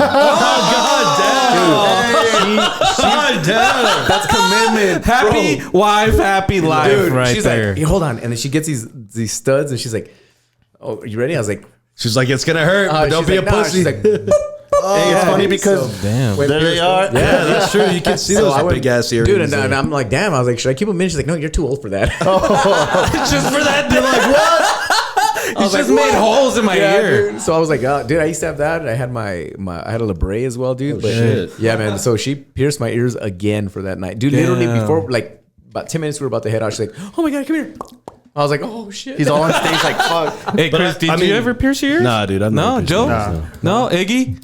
Yeah, Iggy, look at him. Like, oh, and on your eyebrow too? Wow. He's got his titties and everything. I ended up getting like the big ones, dude. I forget yeah, the gauges? the cages. Gauges? I call it gauges. The gauges, and like now they're like I could even put it's been years since, but they never closed Oh completely. yeah, they don't heal. Some of us they won't heal. So then, so when she did that to you, it wasn't like that big of a deal because your shit was already like Yeah, I just you know was what I mean? bumping. It's just like a little. Imagine, Right. A little pop. imagine And what then, it's like. like, He also has a nose ring. Yeah. And then like since you pierced before, I'm sure you just have like scar tissue. Yeah, it's just there, there, right? yeah. So but just, honestly, like, I have a really high tolerance for pain, man. I mean, that's why Look at him, he's all tatted up. So I like getting tats, and I mean, it's more of it's an addiction, dude. Right. It's weird. It's crazy. How many tats do you have, by the way? Well, I got this. Still, as a matter of fact, I was supposed to go in Monday to finish it, man. But I'm going across this way, and then I'm gonna.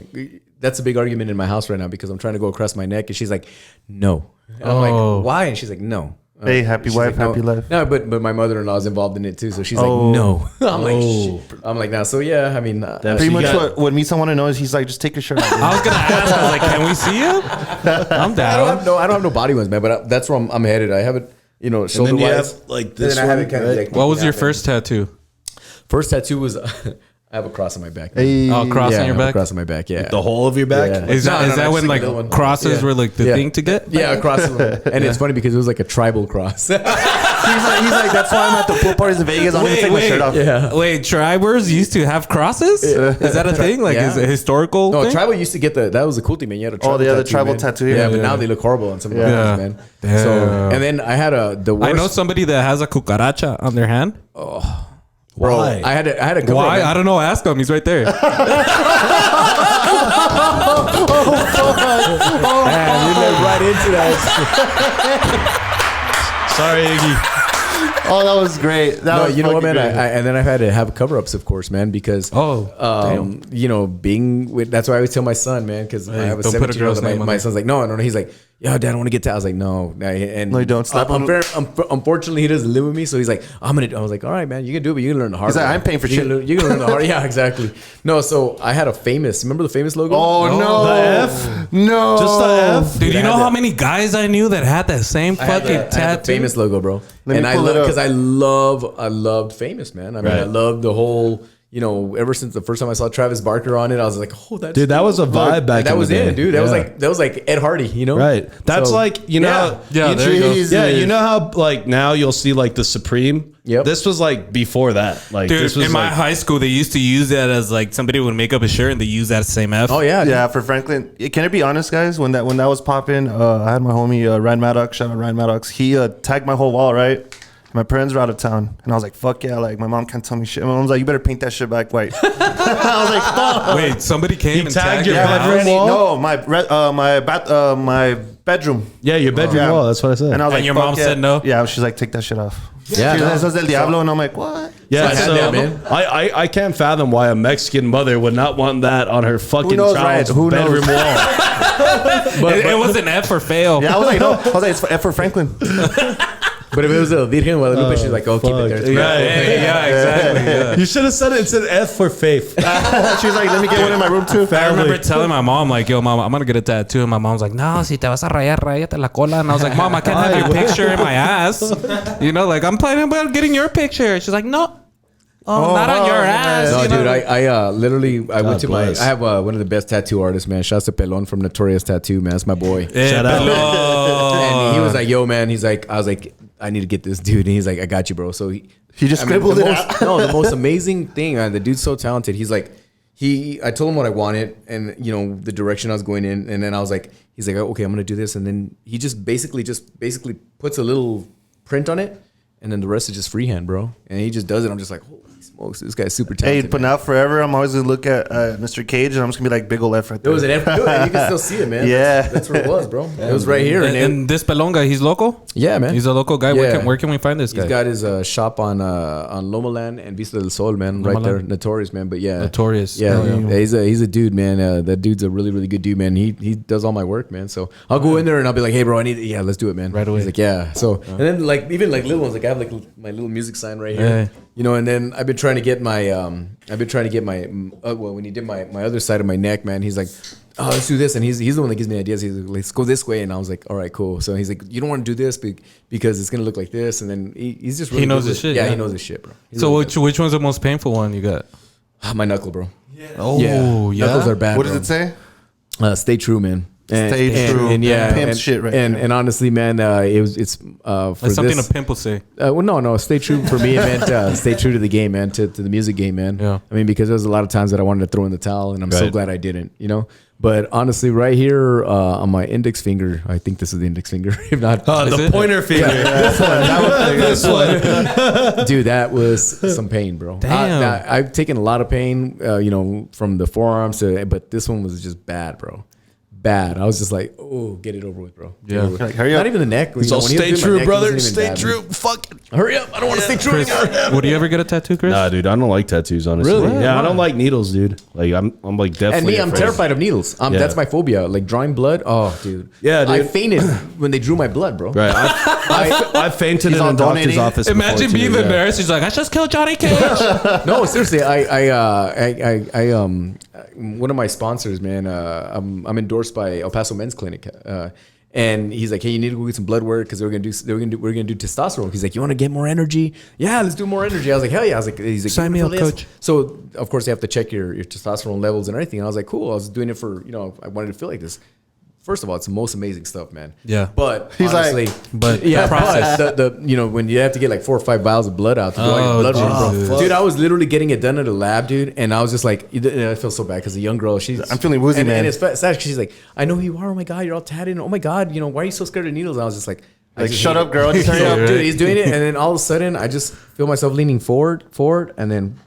Yep. And the next thing I know, that one of the older nurses is rubbing my back. She's like, "You're gonna be okay. You're gonna be okay." I was like, "What happened?" I love you, you USB. Speaking of USBs real quick. Speaking of USBs real quick. There's this video I saw on his Facebook page and his Instagram too. This is some cute stuff right here. Oh man, Yeah. So okay. So these USBs are the mix from your Noche de Juarez, right? Yeah, the Noche de Juarez. And so what you do is you put them on USBs and you sell them, right? Yeah, man. Okay. So it's about 10 hours of music, man. 10 different mixes. Damn. So it's cool, man. And a lot of people like it. Dude, It's mad people dude, anytime I see a post on your Facebook for that, Yeah. like the comment section is exploding, dude. Hey, Yeah. what You know are what the I mean? chances you can make an exclusive one for the podcast? the podcast of what kind of music, man? Your kind of music. Yeah. You decide. You're Well, the DJ. I'm actually working on a new USB, man. That I'm been trying to put out now for like a couple of weeks now. But I have an all house USB, man. That I'm going to be dropping. I'm trying to finish it hopefully for next week. But that's actually what I've been doing this whole vacation break is putting the music Working on together. that. Yeah. So is there going to be another like USB coming out? phenomenon? Yeah, I'm calling it the THC USB, man. My favorite thing in the world. But it's kind of like I guess you could say an innuendo because it's THC, but it's the house collection. Right. That's what I'm saying, dude. It's like the CBD. Yeah. So it's different. No, it's cool, man, because I've been working on this just to see the different genres, you know, that I'll get on it. But yeah, hopefully dude. next week. Yeah, like I said, that fucking Noche de Juarez shit that you do, dude. That shit. Dude, that shit like- goes. That's just straight gas, dude. It is, man. It is. It's a blessing in disguise, bro. It's a cool party. Yeah, man. And people fucking love that shit, like I was saying. And, like- and I was gonna ask for people that are listening and that actually didn't even know that you had these available. Where can they reach you for that? You know, man, I sell them. I brought it back again because right before Christmas, man, I started getting hit up a lot, especially right like after Black Friday, which se me apagó el foco. And I was just like, oh man, I should have hit it for Black Friday and done something with it. Took advantage. Yeah, of it. they started Yeah. hitting me up. They're like, hey man, where can I get the USB that you sold earlier on in the year? This and that. I was just like, oh, and I remember sitting down and just thinking about it. And I was like, you know what? I was like, it's a pain in the ass. It really is, man, to produce. First of all, to get the USBs in from where I get them in, man. Right. Especially during a pandemic, it's hard, man, because a lot of the supply and demand It's it's right. not there anymore. Shortage. Yeah, Like there's shortage, a yeah. shortage. So I had to get that, and then I got with my boys that do my stickers for me, man. So I got a big shout out to Envy Print Shop as well that takes care of my stickers and all my t-shirts I've done. They do them for me. But getting it together, and I started selling them. So I just basically put it up and say, hey man, hit me up, and then send me your information on through inbox. Messenger, Yeah, whatever. Messenger. Right. I do all business because there are a lot of chismosas out there, bro. I gotta ask, man, Mimosas. if it's not too much to ask, is there because obviously you being like our number one viewed episode, is there any way that we could get one of those USBs to raffle to any with of the us. shirt and a sticker. Absolutely, bro. Yeah. No, absolutely. Yeah, that'd be fun, man. Because it's all, I think people ask me, why is this so popular? Why is this it takes, you have to be from El Paso to understand the culture of it. Right. Because we grew up in an era, I was blessed to come up in that generation of playing in Juarez, man, where it was, I still remember when Juarez was 24 hours. And to me, and honestly, I'll always say this, man, Juarez and Mexico just in general has a way better nightlife than El Paso did. Yeah, it's like your music gives all these people like this nostalgia. It takes them back, man. Especially, right. I mean, you guys, we talked about it the last time, or did we talk about it the last time? About the drive-ins? And that sold out. Yeah, we talked, because that was like, we were in the middle of COVID then, and that was like one of the first things that was actually happening. Yeah, the that drive-thru people could go to. Yeah, you know what I mean? Whereas like you were like putting on the concert, and you were like, hey, this is for people to pull up in the car. Yeah, and you can. Yeah, so I mean, yeah. and what was cool is like, it takes people back to a time where, like I always say, it's better times when you're younger. You had less kids, and it's a lot. It's just like a trip down memory lane, man. Two baby daddies together. Hey, when you were going to Juarez for the drink and drown, and that's what it is, man. And honestly, that's why I think it's so popular. I mean, I've shipped out stuff. Oh man, I mean, honestly, I've shipped out from overseas I've shipped out to Germany, Saudi Arabia, believe it or not, man. I've shipped out to some homies I shipped out one to Australia, which I couldn't believe. But all over the country. Global, baby. All over the country. Globalization. Yeah, it's all over the country. And it just shows, people that were from El Paso and they left, they're like, oh my God, I remember seeing you here. Or I remember seeing you playing at Copa, or I saw you at the, do a guest set at the Derby, or I saw you, everyone's always seen me at Vertigo. It's like, oh, I saw you there, and you did this and you played this, or the first time I rebelled was with you. I was like, You're the reason I rebel. Yeah, so no, people that are, I still sell, like, obviously I just brought it for this, for the holidays to give as gifts.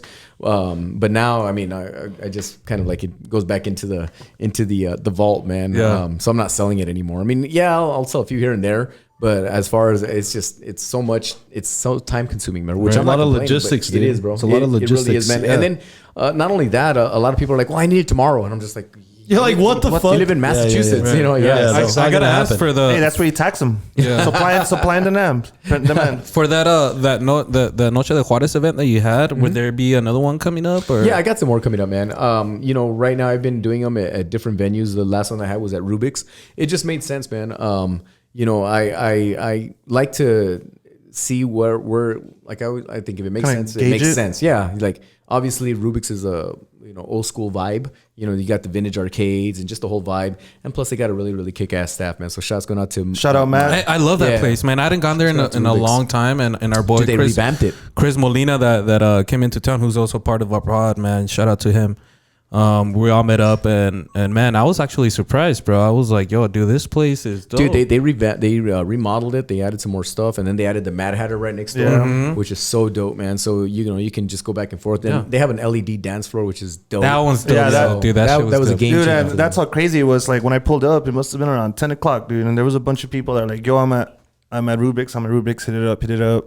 Packed, dude. I have to park pretty much in front of That's Pockets. the only sucky part about it is the parking. the And sucks. it was It's the so parking. packed all around the bar that I had to keep going next door to Mad Hatter to get a drink. Yeah, or use the Because it was bathroom. like this. It was like this. Well, That's you know what what's you funny is like that's and I know the crowd, man, because I know it's an older crowd, but it's funny because dude, they start dancing right away. So like I'm like, Ebony's like, okay, well I'll be there. I was like, you know what, I can't run. It's because they're older. Yeah. They're like, yo, we gotta be home by 9. Actually, as a matter of fact, I caught him. I was outside Mad Hatter smoking a cigarette, and I caught him coming back in from the restroom. And I was Yeah, like, "Yo, dude. what's up?" I had to And he's run like, "I back gotta and come forth, back bro. in there." He's like, "Peace." Yeah, dude, it's just it gets crazy, man. But they start dancing like 8:15, and they're like asking for like the bangers that back then. Already? Yeah, they're like, what are you? I was like, well, you got to progress. build it. Yeah. And what's cool about this party is I like to progress it the way we did. The way we, if you really were in Juarez, you know how we played from the beginning to end. In the beginning, we would start off playing rock. We would play System of a Down. Hell yeah. We would Yep. play Metallica. We would play. See, that's what I rock en miss, though, dude. español. Yeah, someone now. Yeah, dude, and we'd even throw in like Dr. Dre. We'd even throw in, but it was just, just like the party build-up. let's Yeah, drink. build-up. And then you'd get into the music, the dance music, and then of course the crazy stuff, dude. So, Yeah. I mean, that's how I like to play the Noche de Juarez event, man. So It's fun, bro. It's definitely a and I mean, yes, it's just got the another name one Noche coming de in, man. Juarez. Like, and if you It sounds experience sexy, that, like someone's That's the getting laid for brand. sure. oh, it's Noche de Juarez. Yeah. Con Johnny Kage, oh yeah. But you know what's funny, guys? I get so many. I get a lot of people that are like, "Oh, can you do it every week?" And I was like, "Nah, I like to do it. Space them out. Yeah, a couple of months, or every now and then. And Well, you want it to make you want to make it feel special. You know what I mean? If you do it Yeah. every week, it's kind of Burns like out. Loses its magic. and that's what I tell everyone, because I've had so many venues approach me and they're like, what are we doing? Or can you do this? And I'm just like, no, it and it's no disrespect to the venues. It's just like, I have to have the right feel with it, man. Right. And like I said, with Rubik's, it was a right feel, dude. I mean, I've done it at other places. I mean, shouts to my boy Fernie over at 915 Vibes. I love doing it. I just want to try something different, man. That place is cool. I've been there Yeah, to it's pretty watch dope. a soccer game. That shit was lit as fuck. Where's this at? 915. Oh yeah, Vibes. yeah. They got the best patio. in I'd town. never been there before. As a matter of fact, those owners own. I think they own aceitunas. No. You No, think they it's don't. something else, No, man. that's a somebody different. else? Yeah. That's a Oh, I different still get place. those vibes. But, No. but yeah, like you know what? So like, I guess if I can make a comparison between like you doing these shows like all the time, like I think there's value in you doing it every once in a while. Absolutely. And the reason I say that is because like I remember like back in the day where fucking boxing or a UFC fight was like every once in a while, and that was the biggest thing to do that night. But now they do that shit every weekend. Like twice a month. And like I'm just like, dude, I don't. You don't like, even know who's fighting There is anymore. no special. Like, there's nothing special about this anymore. And I think like that's something like what is it called? Like the sacred, like it's sacred, right? Yeah. So like this doesn't happen every weekend. So when it does, that's like, oh, I got to be there for that shit. You know what I mean? Because that's how boxing was back in the day. De La Hoya was fighting. He would fight every fucking 4 months, 5 months. Mexican holidays. And dude, you would everybody out. would I be was there. watching You know what I mean? And that's exactly the thought process behind it, because at the end of the day, I'm also a businessman, man. Right. I got to think about what's right for my brand and what direction we're going in, how to grow it. And I saw this, guys. I literally saw it as an idea at my old bar rooftop, man. I was like, you know what? Basically, to be honest with you, bars are very hard, especially when I had rooftop. I co-owned it. And That was nice. It was, that was a nice bar. It was just very difficult because you're hot for a couple of months or a year, and then you're not, and then Right. you're like wondering, what the hell do I do now? So I understand. You got to be behind the scenes and understand why a lot of bar owners do what they do. Like sometimes they're like, "Oh, you sold out, you did this, or you went to this promoter, and now you got that crowd." Right. Of course. But with me, I was just like, "Damn, we're hurting. What do we do?" And I always wanted to do this party, and I kept it in my back pocket because I was like, "I'm gonna do it until I own my own place." Because basically, I don't want no one benefiting off of what I'm bringing. This is your the crowd that I'm idea. bringing. This is the people, and Right. this is the music that I love and that I grew up with, and that's what I really credit my rise to local fame, for. So when I did it at Rooftop, we literally had 120 people, and it was small, dude. It was a small place, but we jam packed it. It was popping. Yeah, we made one of the most. It was the most profitable night that we made in liquor sales as far. And then we grew it, dude. We grew it from there and just started growing and growing. Where else can we go? What else can we do? And before you know it, I mean, now it's it's a pretty big monster now, bro. So I get a lot of dudes. I believe it or not, man. I'll talk about this because I have a lot of DJs that'll hit me up and they're like, "Hey, man, how much for that Noche de Juarez folder?" And I'm just like, "Bro." To me, sharing your music like that is like sharing your woman. Yeah. Yeah, you don't do I'm that. an OG, You don't bro. do I'm an that OG. shit. I don't share music, dude. I was like, no, hell no, dude. Why do I have to bust my ass and for the stuff that I know that I have that you don't have? That's what Well, keeps you. You always have that. You always have. you always have It that comes with the curveball, craft. dude. It comes with the craft. okay, so okay. But I'm not. It's not that like I'm like defending these guys, but at the same Yeah, time, like, it's like you gotta feel that like, hey, I don't like want to. you gotta be like, hey, push back on that, but like, I get a kick out of showing people like new music and them fucking loving it, and I'm like, who fucking showed you, bro? Before anybody else, who put you on this shit? Yeah. Like, But it's different when you're a DJ But yeah, because it's different in that sense. Well, yeah. it's because the way I see it, man, I'm looking at there's a lot of snakes in the game, bro. So I think about, you're just trying to do this. That way you can, kind of back end me somewhere and go do this event somewhere else, which it's not going to work without my name or my brand on behind Right. it. You know what I mean? I understand that. I understand. I know the reality of it. right. It's your time. It's And your I've had a work, lot of right? dudes I have a lot of places that are trying to do this. I'm just like, good luck with that. Because you didn't live that era. You're not going to have that that following, bro. Yeah. You know, it's like me. What do I tell you guys? I'm doing a rap night because I play all the new rap music. You'd be like, you're full of shit. Yeah. You'd be like, hell no, dude. But I could say, hey, this is what I do. People know I play house and I play this, this stuff, man, as well. Is there a lot of that? Is there a lot of like that drama or like that shit where like you have to like look over your shoulder in that industry? You know what, man? There is a lot of good promoters. There's a damn lot of good promoters, but there's a lot of them that are just they're culture vultures. Yeah. Like I know for a fact they don't give a shit about house music or dance music, and there they are doing house shows, and you're just like, dude, Just to get people in the just to door get- and no, buy. no, just They're to get following the liquor. trend. Just to get Right. money, dude. Yeah, just to- or they went to Tulum and now they're doing nights like that. And you're just like, really, Right. You weren't doing this like 2 months ago. yeah, no, or not even that, dude. I mean, for me that I've been pushing this music since birth, basically. Right. It's just, And I stay true to my game. It's funny because you're the only DJ in town that has that following for that type of music and that image of Noche de Juarez. Right. The only one. Nobody Right. else can do that. It's like if somebody else does it, it's like, you're he got it yeah, from Johnny yeah, Cage. literally. Yeah. You've made that a staple. Your staple and what you represent, and ain't nobody can do it. Nobody can even touch that. Well, it's because it was, we were introducing a different style of music and we were bringing like the house scene in.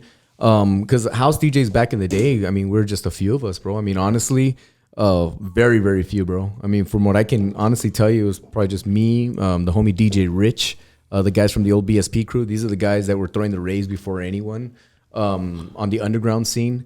And some of the Juarez DJs, bro. And here locally, he had 2 or 3 that would do it, but then because hip hop was so big back in the 90s, bro. Right. It's big. It's still big. Yeah. Don't get me wrong, but it overshadowed anything that was played in the clubs. So if you played, dance music in the clubs, you're looked at like, what the hell? Yeah. You had to go to the OP or you had to cross the border to hear a lot of the house or the dance music, man. Because here it's always been all hip hop. But you like you said, you've been doing it since then, and then now that it's like a staple thing here, somebody's like, yo, you know what? It sounds good. Let me jump on that. But it comes with the game. It comes with everything, bro. It's just like they see, hey, there's an opportunity to make money. I'll do it. But some of us live this, dude. Like I've stayed true. I've stayed in my lane, bro. I could be out there promoting reggaeton shows. I could be out there promoting hip hop shows, do this. But no, man, I promote the music that I love and that I supported since day one, bro. Right. Not that I don't love the other type of music. I have respect for in it. some ways, a lot of it's kind of like the music that you play is what represents you. Exactly, bro. I mean, honestly, and that's why, I've always stayed in my lane, bro. Like I tell you, hey, man, and I've passed up a lot of gigs, bro. I get people that, it's funny because I've had hip hop shows hit me up and they're like, hey, man, can you open up? And I'm like, I'm very honest with them. I'm like, I could easily take your money and say, hey, I'll play it. Screw it. Right. I don't care about it. But I care about people, man. I want their shows to be successful. And if it makes sense, it doesn't make sense to have me on a show on a music that I really don't represent. Right. You know what I mean? So I tell them, no, homie, go with this guy. And I'll refer them to the homies. Like, oh, these are the dudes they get down with this stuff. And these are the people that have the following that'll pull your crowd that you need. Me, it's not gonna work with me. I'm very honest. I'm not gonna sit there and be like, yeah, I want to make this money. Do you think that like every DJ has like a certain, I guess, like genre or like space that they need to be? Is there like do you think there's like a type of DJ that, like you said, that could do any venue, any music, any genre? No, you know what, man, is you got a lot of dudes now trying to be open format. When a lot of us have been open format for a long time, dude. Right. Honestly, if you really know what open format is, you play everything, really, really everything, dude. I mean, if they ask you to play some, Sinatra, you'll throw it. If you ask you to play Spanish, you'll throw it. A lot of these dudes do it, but they're like, okay, well, I can also play this house because that's the trendy thing, so I'm going to play that too. Or vice versa. I could play reggaeton and hip hop because that's the trendy, And you got to understand the venues you play at, whether you're doing Latin music, whether you're doing, hip hop or dance. I mean, a lot of these dudes, they're trying to open up their library because they're trying to either be different or try to, I don't know, make a name for themselves, man. One of the things that you said that kind of just like struck home with me right now was that, a hip hop like producer for a show or rap show is going to come up and ask you to open or DJ it or whatever. And you're like, you know what? I'm not the best fit for that. Right. Absolutely. So then I start thinking of somebody like DJ Khaled, right? Mm-hmm. Who this guy, he's got his finger on the thumb on the fucking rap game. Anybody that wants to be on a song or he wants on a song, he can put it together, right? But then you see like his albums and he has, the best fucking artist in the world. But then like his album doesn't really pop because it's almost like you said, he really isn't like part of that vibe. You know what I mean? Like DJ Khaled has his own vibe, which was like, you know, trap music, mixtapes, all this shit from back in the day, which got him popping. And then you have him like, you have fucking Trippie Redd and Taylor Swift on a song that he fucking found a beat. So you from mix up people like, Snoop Dogg and Martha Stewart. Right. He starts mixing all this shit, and then you listen to it and you're like, that was cool, but like there was nothing special about that song. It was forced in a way. And so when you said that, it just made me think like, yeah, dude, like DJ Khaled, a lot of these huge DJs, not all of them, but they kind of look to profit off of that shit. You know what I mean? That's just the name of the music game, man. Right. That's how they make money, dude. I'm not hating on them, but it's just like it hit me like in the face right now. Like, hey, that's something that they do. And, you know, they've made careers off of that. Yeah. And honestly, I mean, if you have a big name, obviously you can do it, you know? Right. But I've always just said, I was like, you know, man, I'll stay in my lane. I'm just honest to what I do, and hey, this is what I want. This is how I want to be represented. This is like what I bring to the table. And round of applause for that, man. That's kind of keeping true to yourself. You have to. You know? You have to. I mean, stay true. In some like sense, like if you think about it, like you know, any DJ that's out there and somebody asks them, hey, you know, come to this venue, I'm sure like 90-something% of the time they're gonna be like, yeah, fuck it, you know. But, and I get that, bro. Honestly, man, and I understand that, and it's nothing against the venue, and I'm very honest with them. They're like, yeah, but they don't have the following you do. And I'm like, I understand that, but it's not gonna, you know, it's not gonna look for good for either one of us. Like, it doesn't make sense. Like, it's gonna look forced. Yeah, like okay, well now you're doing. It's like watching Johnny Cage at a little bit of Texas or something. Yeah, dude, he's not gonna be playing those country music bangers there. Yeah. Hey, well, okay, let's on that topic. If I was a millionaire and I paid you, I was like, hey, I'm gonna give you $100,000 to play some country, your style, but your country. Would you do it? Just depends on what it is, man. I mean, that's a lot of money, bro. I mean, I'm no fool either. Come on, Joe. You have me at $100,000, no matter what genre you want me to play. I'll pay you $100,000, and then Johnny Cage, yes, I'll play fucking tribal. I'll do whatever. I'll do whatever. I'll play tribal music from the fucking African tribes in Ghana, dude. So let's say That's what I'll play. you know, it's my boy Chris's birthday, and I was like, look, he wants Taylor Swift and country. Any country you want to throw in Jason there, Aldean. bust it. Would you do it? Would you do it if it was for Chris's party? Dude, I do. Dude, it's Joe, funny. It's funny because would you do it? I actually like country. Yeah, I would do it. I'll do it for $100. Let's go. I love fucking country music. All right, so let's transition to the back part of the podcast here. We have a few trending national topics, local topics. We just want to hit real fast. One of them that I know fucking was dear to you is the first one, Joe. Go ahead and pull it up and introduce the first national topic we got for you. Gotcha. I saw you fucking on Facebook about this one, so I know you were about. And just to let you know, I did get on my PS4 and I got it, and you know, the legend. Man. So tell us what happened, Joe. So Mr. Madden died. Mr. John Madden. John Madden, rest in peace. Yes, dude. Man. You know what's so crazy is that like this whole month and last month, I was just looking forward to on Christmas they had their special, the All Madden documentary. The documentary. Yeah, All Madden. And the thing is, I was hanging out with my brother and I was telling him about it, and my brother was all like, "Didn't he die?" And I was like, "No, dude, he's still alive." And 2 days later, like a week later, he passed away. But what I heard is he actually ended up seeing the whole thing. Yeah, he saw it. It was on Christmas Day. John Madden gathered his close family members and friends around his TV at 2 p.m. Documentary about him and his tall tale life, All Madden, was airing on Fox, and he wanted to watch it with the people he loved the most. Did he? Did they announce what the cause of death was? I haven't seen a cause of death yet. It was probably, he was old. Health. I would just he was say 85. 85 years old. Underlying health condition, probably. Yeah, the dude was a legend. 85 years old. What year was he? But I saw you post on Facebook about it. 1936. And I think you said you were gonna bust out like the console and start whipping some kids' ass in Madden. Absolutely, bro. Absolutely. You know what I mean? I have it right here. I mean, not only the you know, for him bring what he brought to the sport, man. I mean, I'm a huge football fan, and everyone's like, "Oh, you're not a Raider fan." No, it's not about that, dude. So you got to respect the man as what he was, dude, what he represented to the sport. Right. You know, the dude meant so much to a lot of people, and I mean, not only that, he was one of the best sportscasters, I think, as well. So, man. like you said, dude, when I was growing up, I had no idea this fucker was part of the Raiders. All I knew is that he was the broadcaster and he was the face of fucking Madden video games. That Madden video games is probably the most successful video game franchise ever, by far. because they've been doing this shit before everybody else, and every single year they drop a new edition and people play that shit. And now it's probably going to even get sold out even more. Yeah, you know, like, I guarantee you they're gonna do like Madden 22, the John Madden edition, and that shit's gonna go through the fucking roof. I just hope that I mean, it's going to be hard, but to still have his voice on the games. Yeah, dude, they'll figure out a way. Yeah, they will. They have all that shit tracked. Like they have it all tracked, so they can just add it to games because he was and still is and always will be the voice of football. Yeah, and people like you talk about goats or legends or like the greatest of all time. Right there, that's a fucking goat and a legend right there. I think him and honestly, I would him and Chris Berman. It's an aggressive beer spill right there. Chris Berman. Chris Berman, dude. Yeah, for sure. And who was the dude that he would do the before that? Who Was it Al Michaels? Was it Al Michaels? Al Michaels, yeah. Well, Al Michaels is one of the Pat Summerall, right? Pat Summerall, as well. Yeah. Look at all those games, dude. Yeah, dude, yeah, look dude. at this. And they're missing some still. Yeah. Well, this one isn't, but I saw a graphic that was. But he's a legend, dude. He's an icon. He changed the face of football, and he changed the face of video games. Absolutely. That's Dude, I fucking think crazy I've right had there. each one since, what is that, Eddie George in 2001? Eddie George with the Titans. All Yep. right, so Joe, topic number 2. So that way we can get to the final questions here at the end. Topic Miss number 2 is a Maxwell? little bit more depressing, I guess. You could say. this was already depressing. Bro. All right, so tell us what happened here, Joe. So as you guys know, Ghislaine Maxwell, whatever the fuck her name is, fuck that lady.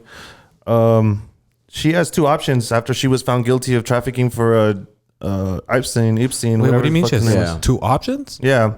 Cooperate with investigators and start naming names. Oh, so a lot of people in the industry are shitting bricks. because then she's gonna end up hanging herself. Yeah, or appeal the decision. Either way, she may face decades in prison. Yeah, so if you guys don't know who Ghislaine Maxwell is, she's the mistress or wife of Jeffrey Epstein. These guys are accused of running a huge criminal fucking sex trafficking group with famous people involving minors. And so she was actually found guilty on, I believe, 5 counts. 6 counts. Or 5 out of 6. Of the 6 counts. And so now, yeah, she may either work with federal authorities to see if they can pull anybody out, or she's just going to get sentenced still. She either falls or she hangs. What do you think is gonna happen? Yeah, Johnny? but What do you think is gonna do? I know, but like, what can she tell the federal government that they don't already know? So like, I'm what's sure the there's point? a lot, bro. There's a lot. But at the same time, is how much can you trust on like what you're gonna Right. talk and who you're gonna take? Exactly. How do you know she's telling the truth? There's a lot of politicians, a lot of wealthy people, a lot of powerful people, A lot of people with money, people. bro. And honestly, man, I've seen the documentary on Netflix. It's excellent, bro, and it's sad at the same time. Right. But a part of me has got to be like, if you're a politician or an athlete and you were going to that island, You're shitting you bricks. kind of knew Yeah, what was you're happening. happening of I course. think you kind of had some idea what he was in, what the business he was in. So Well, I mean, the reason that you're there is because you were down to participate in that. I Yeah. think You know I think what there I was mean? like a report that said that like at one point there was like a plane that was like Chris Tucker and like Bill Clinton Yeah. on the same plane. I mean, well, you had heading I mean, to that not only place. that. Keep in mind, he had former President Donald Trump, former Yep. President Bill Clinton, Prince He had, Andrew. Prince Andrew. Prince Andrew, Yep. yep. Like if you're already like you're not stupid. If you're on that flight log, you know where the fuck you're going. So here's my question, man, because people are like, "Oh, well, they didn't know." Well, then what? How would you say? Well, what's he famous for? How's he have money? Right. Now, how do you know about him? Because Why I know do you if I'm hang going, out with this if I know guy? if I'm going to LeBron James' house because he's a professional Right. athlete and that's why he's rich. But why are you going to Jeffrey Epstein's island? Who the hell is Jeffrey Epstein to Right. you? How do you know him? Yeah. And what do you get out of that too? Why are you hopping on that? Why would plane you with like? them? Because if I was a Right. celebrity, I'd be like, yeah, you tell me, hey, let's go to so and so. I'm like, well, who the hell is that? Yeah. Right. What are we gonna do? What then? are they bringing to the table? Right. Or how do we know them? How are they in the circle? I yeah, don't know. and like they're not like they're flying on like a little rinky dink little dude. Cessna. They're riding in a fucking like jumbo jet where you're getting catered like you're the president. And Yeah. there was presents there. You know. Yeah. So the whole situation is sad, but it's just interesting to see how this is starting to play out now. Yeah. And then considering what happened to It Epstein, just makes you also like think about like, man, these people that like, the rumors talk about being there, like these are like very high, qualified people that whether like you said were presidents or politicians or famous actors and stuff. Notable then it makes people. you think like what the hell? Like Well, you know you're what? watching somebody on TV or something, you don't know what don't the really hell know they're what doing. they're Look at all the talking how many people have been fired from their jobs. I mean, from Harvey Weinstein to all the allegations and all the everybody that charges got he swept still up in with jail, right? the Me Too movement. I mean, the dude. people. I mean, and it's sad because the only ones that suffer here are the victims. Right. You know, because there's also that end of it, like, oh, you're lying, or, you know, they start victim shaming. And it sucks, man, because that's why people don't say anything. Right. That's why women or men don't say anything, because of that exact thing. Oh, just because they're famous or a politician, they can't do such a hideous act. Come on. Right. You know? Yeah, dude. So let's see. We'll see how this folds out or unplays within the next few weeks here. And we'll see if anybody else gets wrapped up into this. But this shit's crazy, dude. So let's transition to a lighter topic, Joe. Something very special to me. The Cowboys are going to the playoffs, baby. Let's go. We them boys, baby. Woo. Let's run it up. I thought you were going to talk about Vicente Fernandez, man. Oh, no. Well, I mean, we touched base on Vicente on like 2 episodes ago. But are you a Cowboy fan? Absolutely, bro. Hell yeah. There you Since go. birth, man. Yes, I don't know. sir. I didn't see him that excited. Since birth, man. Like, No, well, no, I mean, It's 'cause they're all disciplined. I'm a realistic Cowboy right. fan, bro. No, I'm excited because, like, obviously I know ultimate goal, win the Super Bowl. That shit's very hard to do. First round favorite. But what I get the Dude, fuck we out of wanted here, to bro. do, yo. But no, what I like is that I can say we're going to be in the playoffs, and to me, if I can see a Cowboy game in the playoffs, I'm down. And we Yeah, clinch but our at the- I don't division. care if we lose or not. If we win or lose, No, you doesn't matter. You know, I do. Playoff Man. game. I do, because I think this team is stacked with stars. But at the same time, I mean, you never know what you're gonna get. You never know, You bro. never know, dude. I don't, and that's why I'm a very realistic Cowboy fan. I've I been mean, since the I was a Lions kid, beat bro. the Cardinals, right? Yeah. No, it's because you never know, dude. You never know Well- their defense is gonna show up, and they've been showing up. Not Right. saying Well, that, right, you know, but defense another is tearing another that thing shit that up. I've learned, and obviously we've seen this in the past, is that you are one Aaron Rodgers drive away from fucking losing a playoff game at any point in time because how fucking surgical that guy is. That guy's surgical. He's fucking taking us out twice. Yeah. You know not what I only mean? that, man. Like I've always said, man. I go back to when the Patriots kicked everyone's ass with Tom Brady, and then the Giants were a wild card team, got red hot Eli. at the end, and they beat them in the Super Bowl. Man. Mario Manningham, bro. Anything can happen. Anything, yeah, it's football, bro. I mean, it can shine. You know, the sun can shine on a dog's ass on any day, man. Hey, there you go. That's so Yeah. true. All right, so we don't want to get bogged down in the football talk here. So last one. All I gotta say is we them boys. Go Cowboys. Last one. Let's go Cowboys. Fuck the Chargers. Sorry, Hey, man. fuck the Chargers. This Who's your guy. team? Your cheesehead? Get out of here. Yeah, he's on the fucking opposite end here. All right, so Joe, introduce this last topic real fast. Next one, as you guys remember, feel bad for this guy, you know, because my dad he's a truck driver. He has Well, they just lowered his they sentence. Yeah, just they lowered reduced it his sentence, to 10 years. 10 years From 110 years. by Colorado governor in fatal crash. I mean, they almost had they had like over 5 million people. almost like sign 6 a million petition. people signed that. I signed it. All our my dad's employees signed it.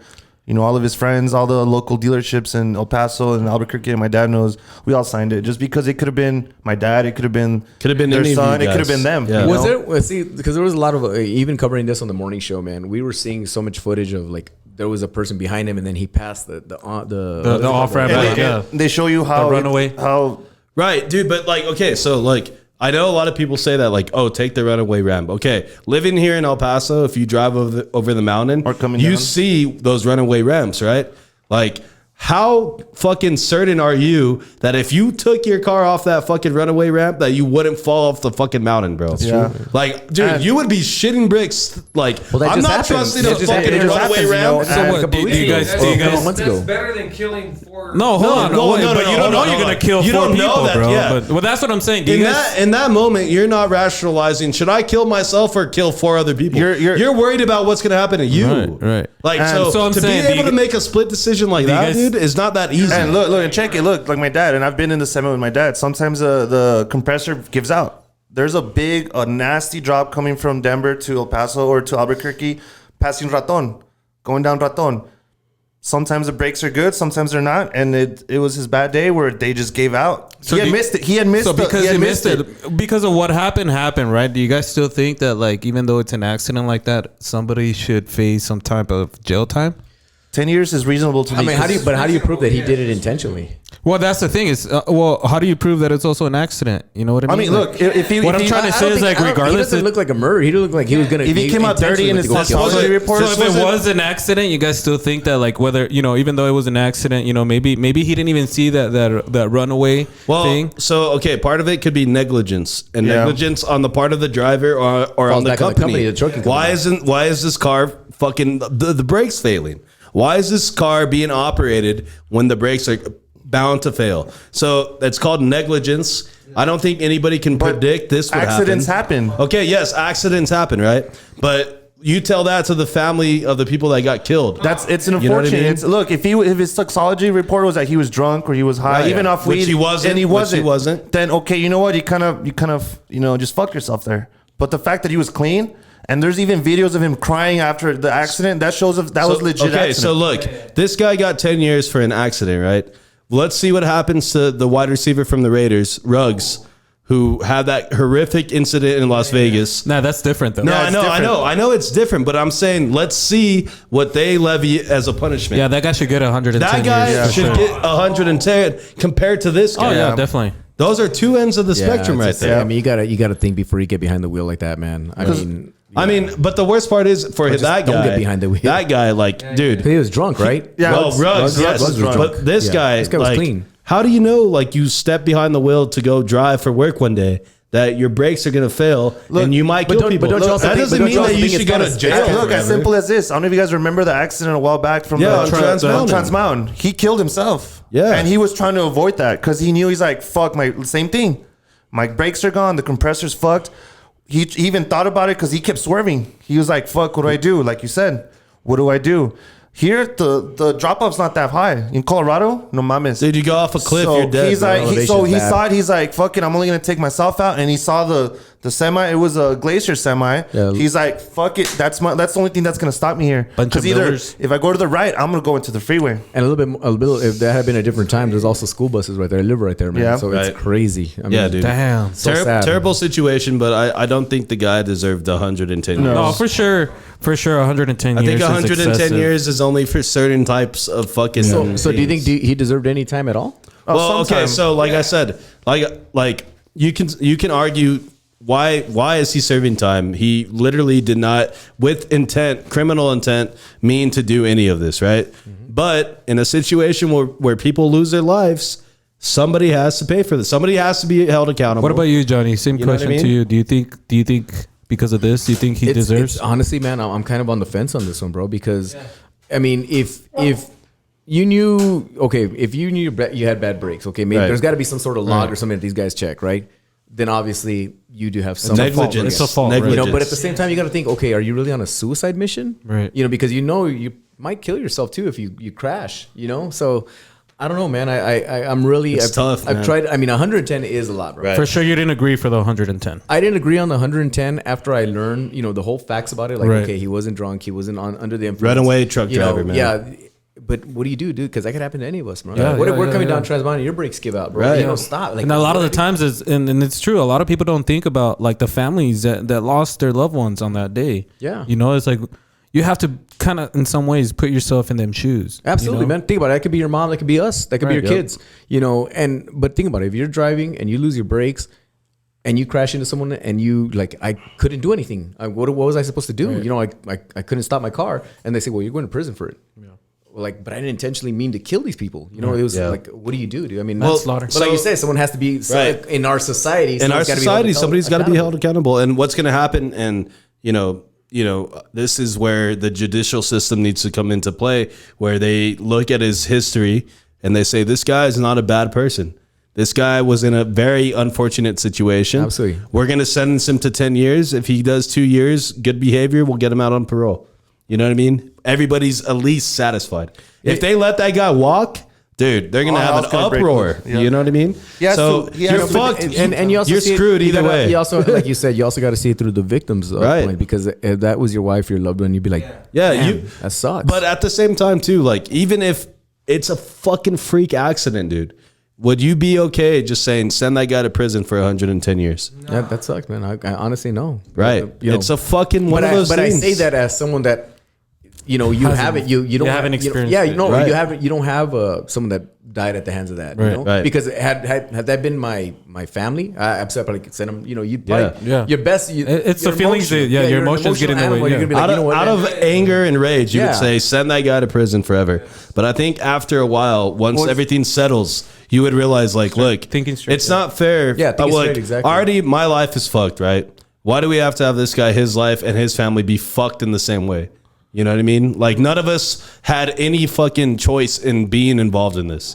So, you know, Dude, let's not. because even the judge, like when he first got sentenced, he's like, I wish I could do something. No, my but hands that's are tied. that's a shitty judge. Honestly, right there, that's a shitty Well, judge. his hands are tied. No, I mean, they're if you're not, He's a judge. if you're not, It doesn't matter. The Well, judges are given guidelines. that's and the minimum. No. They're recommendations from the prosecutor. As a judge, you can say, look, your recommendations, everything that you guys are saying, the minimum, No, this doesn't guy work. does not fucking, this guy does not fall into that.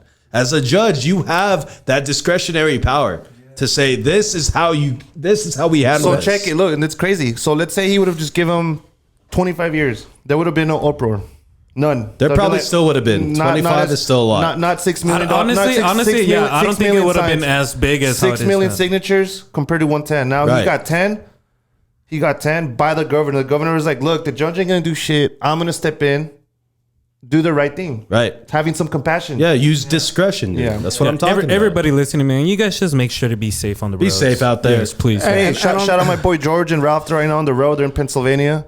They're trying to make it back here by tomorrow, the next be day. safe. Hey, y'all I be told them safe, to drive guys. safe. I just told them be safe. You know, I hope they make them back. Everybody who drives trucks, please be safe. Yeah, you know, for all our truck drivers as well, man. I mean, you guys be safe. God bless, especially during the pandemic. Bro, you know. and those guys are And- so important, dude. Yeah, they truck are drivers, very dude. important. Absolutely. They're so fucking important. People Absolutely. don't realize. But next time you go on I-10, count how many fucking semis you Hey, see. next time you go to And the you'll store realize and that buy shit. something, or next time you order something from Amazon, just try to remember where the hell that fucking package came from and who brought it here. All right, guys. So, you know, we got a little heated there. I almost fought Joe. You know what I mean? I almost fought him on site. That was good. But okay, so let's do this. I wanted to keep it going to see you throw We're at 1 hour and 5 on the second half. So Oh, let's damn. do this, guys. Let's get ready to wrap up. We're going to do a combination of 5 random questions and this or that with Johnny Kage. We did 5 random questions last time. I went back and checked. So I thought we'd switch it up. We'll do this rapid fire. But before we do that, does anybody know what fucking time it is? What is you it got already? time? Time is it? Iggy Azalea, what time is it? No, it is time for the This or That segment here at Conversing with Chris and Misa, the podcast, hosted by your boy, Chris Marquez. All right, guys, it is time. Our boy Blue's excited. He's back. Yes, sir. Blue's back. Blue's back. God, he's never looked more blue in his life. Hey, I just gotta say, Blue felt very bad, but he had things to do that were important. But I just gotta let everybody know he's like, bro, I'm sorry, man. I have to be there, bro. I'll try next time. Third time's a charm. He's here. All right. Be here for Johnny Kage. There it is. Hey, he's not signing shit for you. Just let you know. $5. He said if this was anybody else, I'd be back with my girl. So. I'd be at a bar with Hey, Iggy. what if they dumped him? Oh, Hey, don't say that, dude. It's projecting like- bad energy into the He's universe. like, nah, I've been clapping. Okay. All right. Let's get some music here. So, Mr. Cage, I got some random questions Let's do and it, this man. or that to go through. We're going to do this rapid fire, if you will. So, let's go ahead and start. Number 1, Chili's or Applebee's? Chili's. Vinyls or CDJs? Vinyls. Flour or corn tortillas? Flour. Be careful. Oh, flour. Hey, flour all day. Yes. Yeah. Flour. Corn. You got corn tortillas are okay, but flour is superior. It just depends All what right. taco you're eating. No, stop that. any taco could go well on a Stop fucking flour that. tortilla. Yeah. All right. Next, beer from a can or from a tap? A beer from a can. Do you tip when you Damn. order carry out? Yes. Football or football? Oh, both, man. Hey, I like that one. Wow. Okay. Both. Winter or summer? Summer. Okay. We haven't had a winter here this year. That's Not weird, yet. right? Global warming. That's real. Yeah, it's just fucking up. All right. There's Chris- winter here? Yeah, it's December. It's January, and we haven't had fucking. It's fucking raining. It's anything monsoon Yeah. season right now here. Yeah, hot as fuck. All right. Christmas or Thanksgiving? Christmas. Did you peep the new Spider-Man movie? I don't like superhero movies. Same. Yes, sir. Yo, you know what? Yes, sir. Put it here, just bro. Scrap Put it this here. episode out. For sure. I'm out. Johnny, I was this close to getting a tattoo of you. This close. Nah, dude. Hey, Don't now you gotta get one of don't DJ make him Javi feel down. bad, bro. Don't make him feel bad, bro. Superhero movies, most generic movies out there. Just said it. I'm just not into them. Yeah, dude. Fucking Superman, he's been around forever, dude. We get it. Spider-Man got bit by a spider. Wow. All right, cool. Is water blue or clear? Is water blue or clear? Yeah. Clear. Oh, that's okay. Hey, How do you that's explain a blue ocean? Scientific. Hey, I can tell you scientifically, but I'll tell it off the record. It's a reason. Yeah, it's Right. Okay. Yes. Thank you, Blue. Wow. Goddamn scientist of here. Jesus Christ. He's been gone for 3 days. And now he's a What scientist. do they call the fucking people who study the ocean? Marine biologists. Yeah. Hey, there he is. All right, more Oceanographist. music here. Let's go. Pozole or menudo? Menudo, man. Hey, let's go. I'll take both, bro. I like Yeah, me both. too. I I like like both. Yeah, menudo. Okay, over the head earphones or in ear headphones? Well, I gotta use what I Over the head? over the ear, Okay. over the ear. Yeah. He actually asked if he could have that pair. Hey, you can take them, dude. Go ahead. Take him, dude. Sign him. All right, number 5 from Whataburger or what? Yeah. Yeah. Do you know what a number 5 is? Yeah, that with the bacon? Yeah.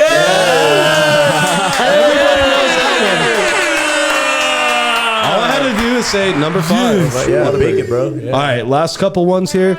USA soccer and Mexico soccer. We live in the USA, man. I love them both, but USA.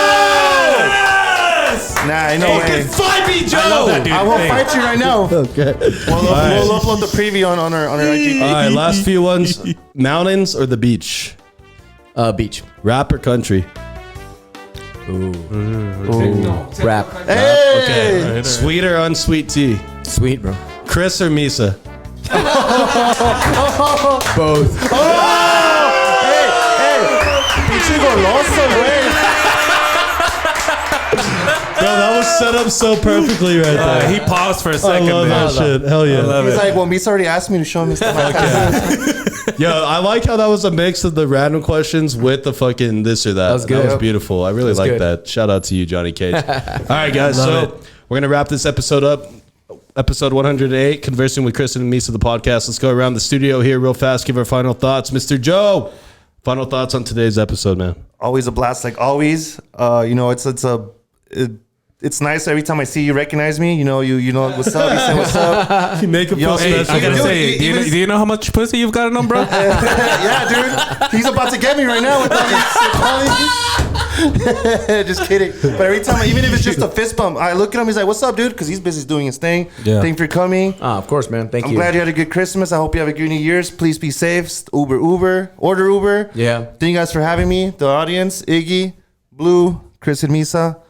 Love you guys. Love what we're doing. There you go, man. And I love how he's our Thanks, man. our last episode of the year again. First Love it. episode of the First year. episode First of the year. episode of the That's year. right. Yes, sir. Let's get it. Mr. Misa, final thoughts today. Yeah, I gotta say to start off with Happy New Year to all you guys. I want to wish you guys the best, whatever you guys are doing. Wish you guys much success. Blue, Iggy, Joe, Chris, Johnny Cage. Did you man, wish thank us you. like success or success? Both of them? Okay. Both. Okay. Both. Just wanted to Take clarify right there. whatever you hear. But Johnny Cage, man, I gotta say, like I said the first time, man, I love the fact of how you carry yourself, the type of person that you are. Very down to earth. Thanks, It's just from your career and where you're at now. I love the fact that I could send you a message, and you're not full of yourself like a lot of people that I would have thought would have been like at your stage in life. But I gotta say, man, thank you so much. I appreciate you. I wish you much of luck. I can't wait to see what's next for you. Thank you. Chris, bro. Another year down. Joe, another year down. Get it. Blue, bro. Hey, everybody, all our fans, everybody listening, man. Another year down. This episode, brand new episode for 2022. It's gonna get better. Coming in hot. Iggy, my man, bro. Thank you, bro. Thanks for being here. Everybody listening, guys. I love you guys. Thank you so much for the support. Hope this New Year's brings you a lot of positive things. Love you guys. Make sure you guys stay safe and stay fresh. Mr. John the Don, final words today. I like that one, bro. I like John the Don. That's a good one. That was good, man. It's easy. It's an easy one. It's a layup. Yeah. Steph Curry with the layup, 100%. Final thoughts on today's episode, man. It was great, man. Always a pleasure to have you guys. You gents are always really, really cool with me, man. And like I said, I wish you guys nothing but success in 2022. Keep growing the show. It's been awesome to see you guys grow as it goes, man. And your guests get more and more interesting. Yes. I think you guys represent the walks of life that we have here in El Paso very, very well. And just wish you guys and all your viewers, man, a great new year. May God bless all of you and your families. You guys stay safe in every way, man, because whether you want to believe it or not, COVID is very, a very real thing here She's real. in our lives, and Yep. unfortunately, it looks like it's not going anywhere anytime soon. So just wish everyone a lot of health and success, man, and congratulations to you guys on another year down, man. Hell yeah. Hey. Yes, sir. Yes, sir. Hey, before you leave, I'm gonna have Johnny Cage just like put his initials on this. On the triple horn button. Dude, I'm gonna Just have him signed record by a bunch him. of Yeah. for my DMs. Yeah, if we could find a shit. permanent Just have him marker sign somewhere. with the F and then Johnny Cage.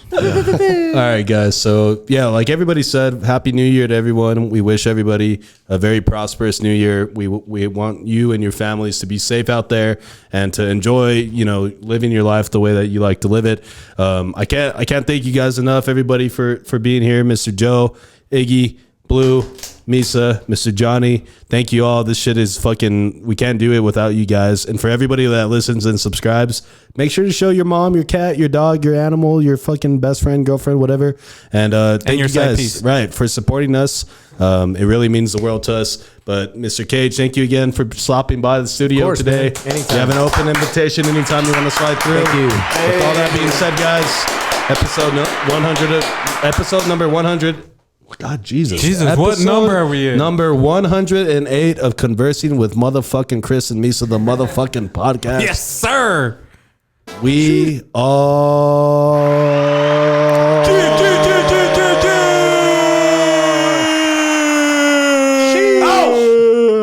Johnny Cage. Bitch, I get you tapered like a new fresh haircut. Put it in ignition, now a nigga got his keys stuck. Zanny got amnesia, hoes down, G's up. Bitch,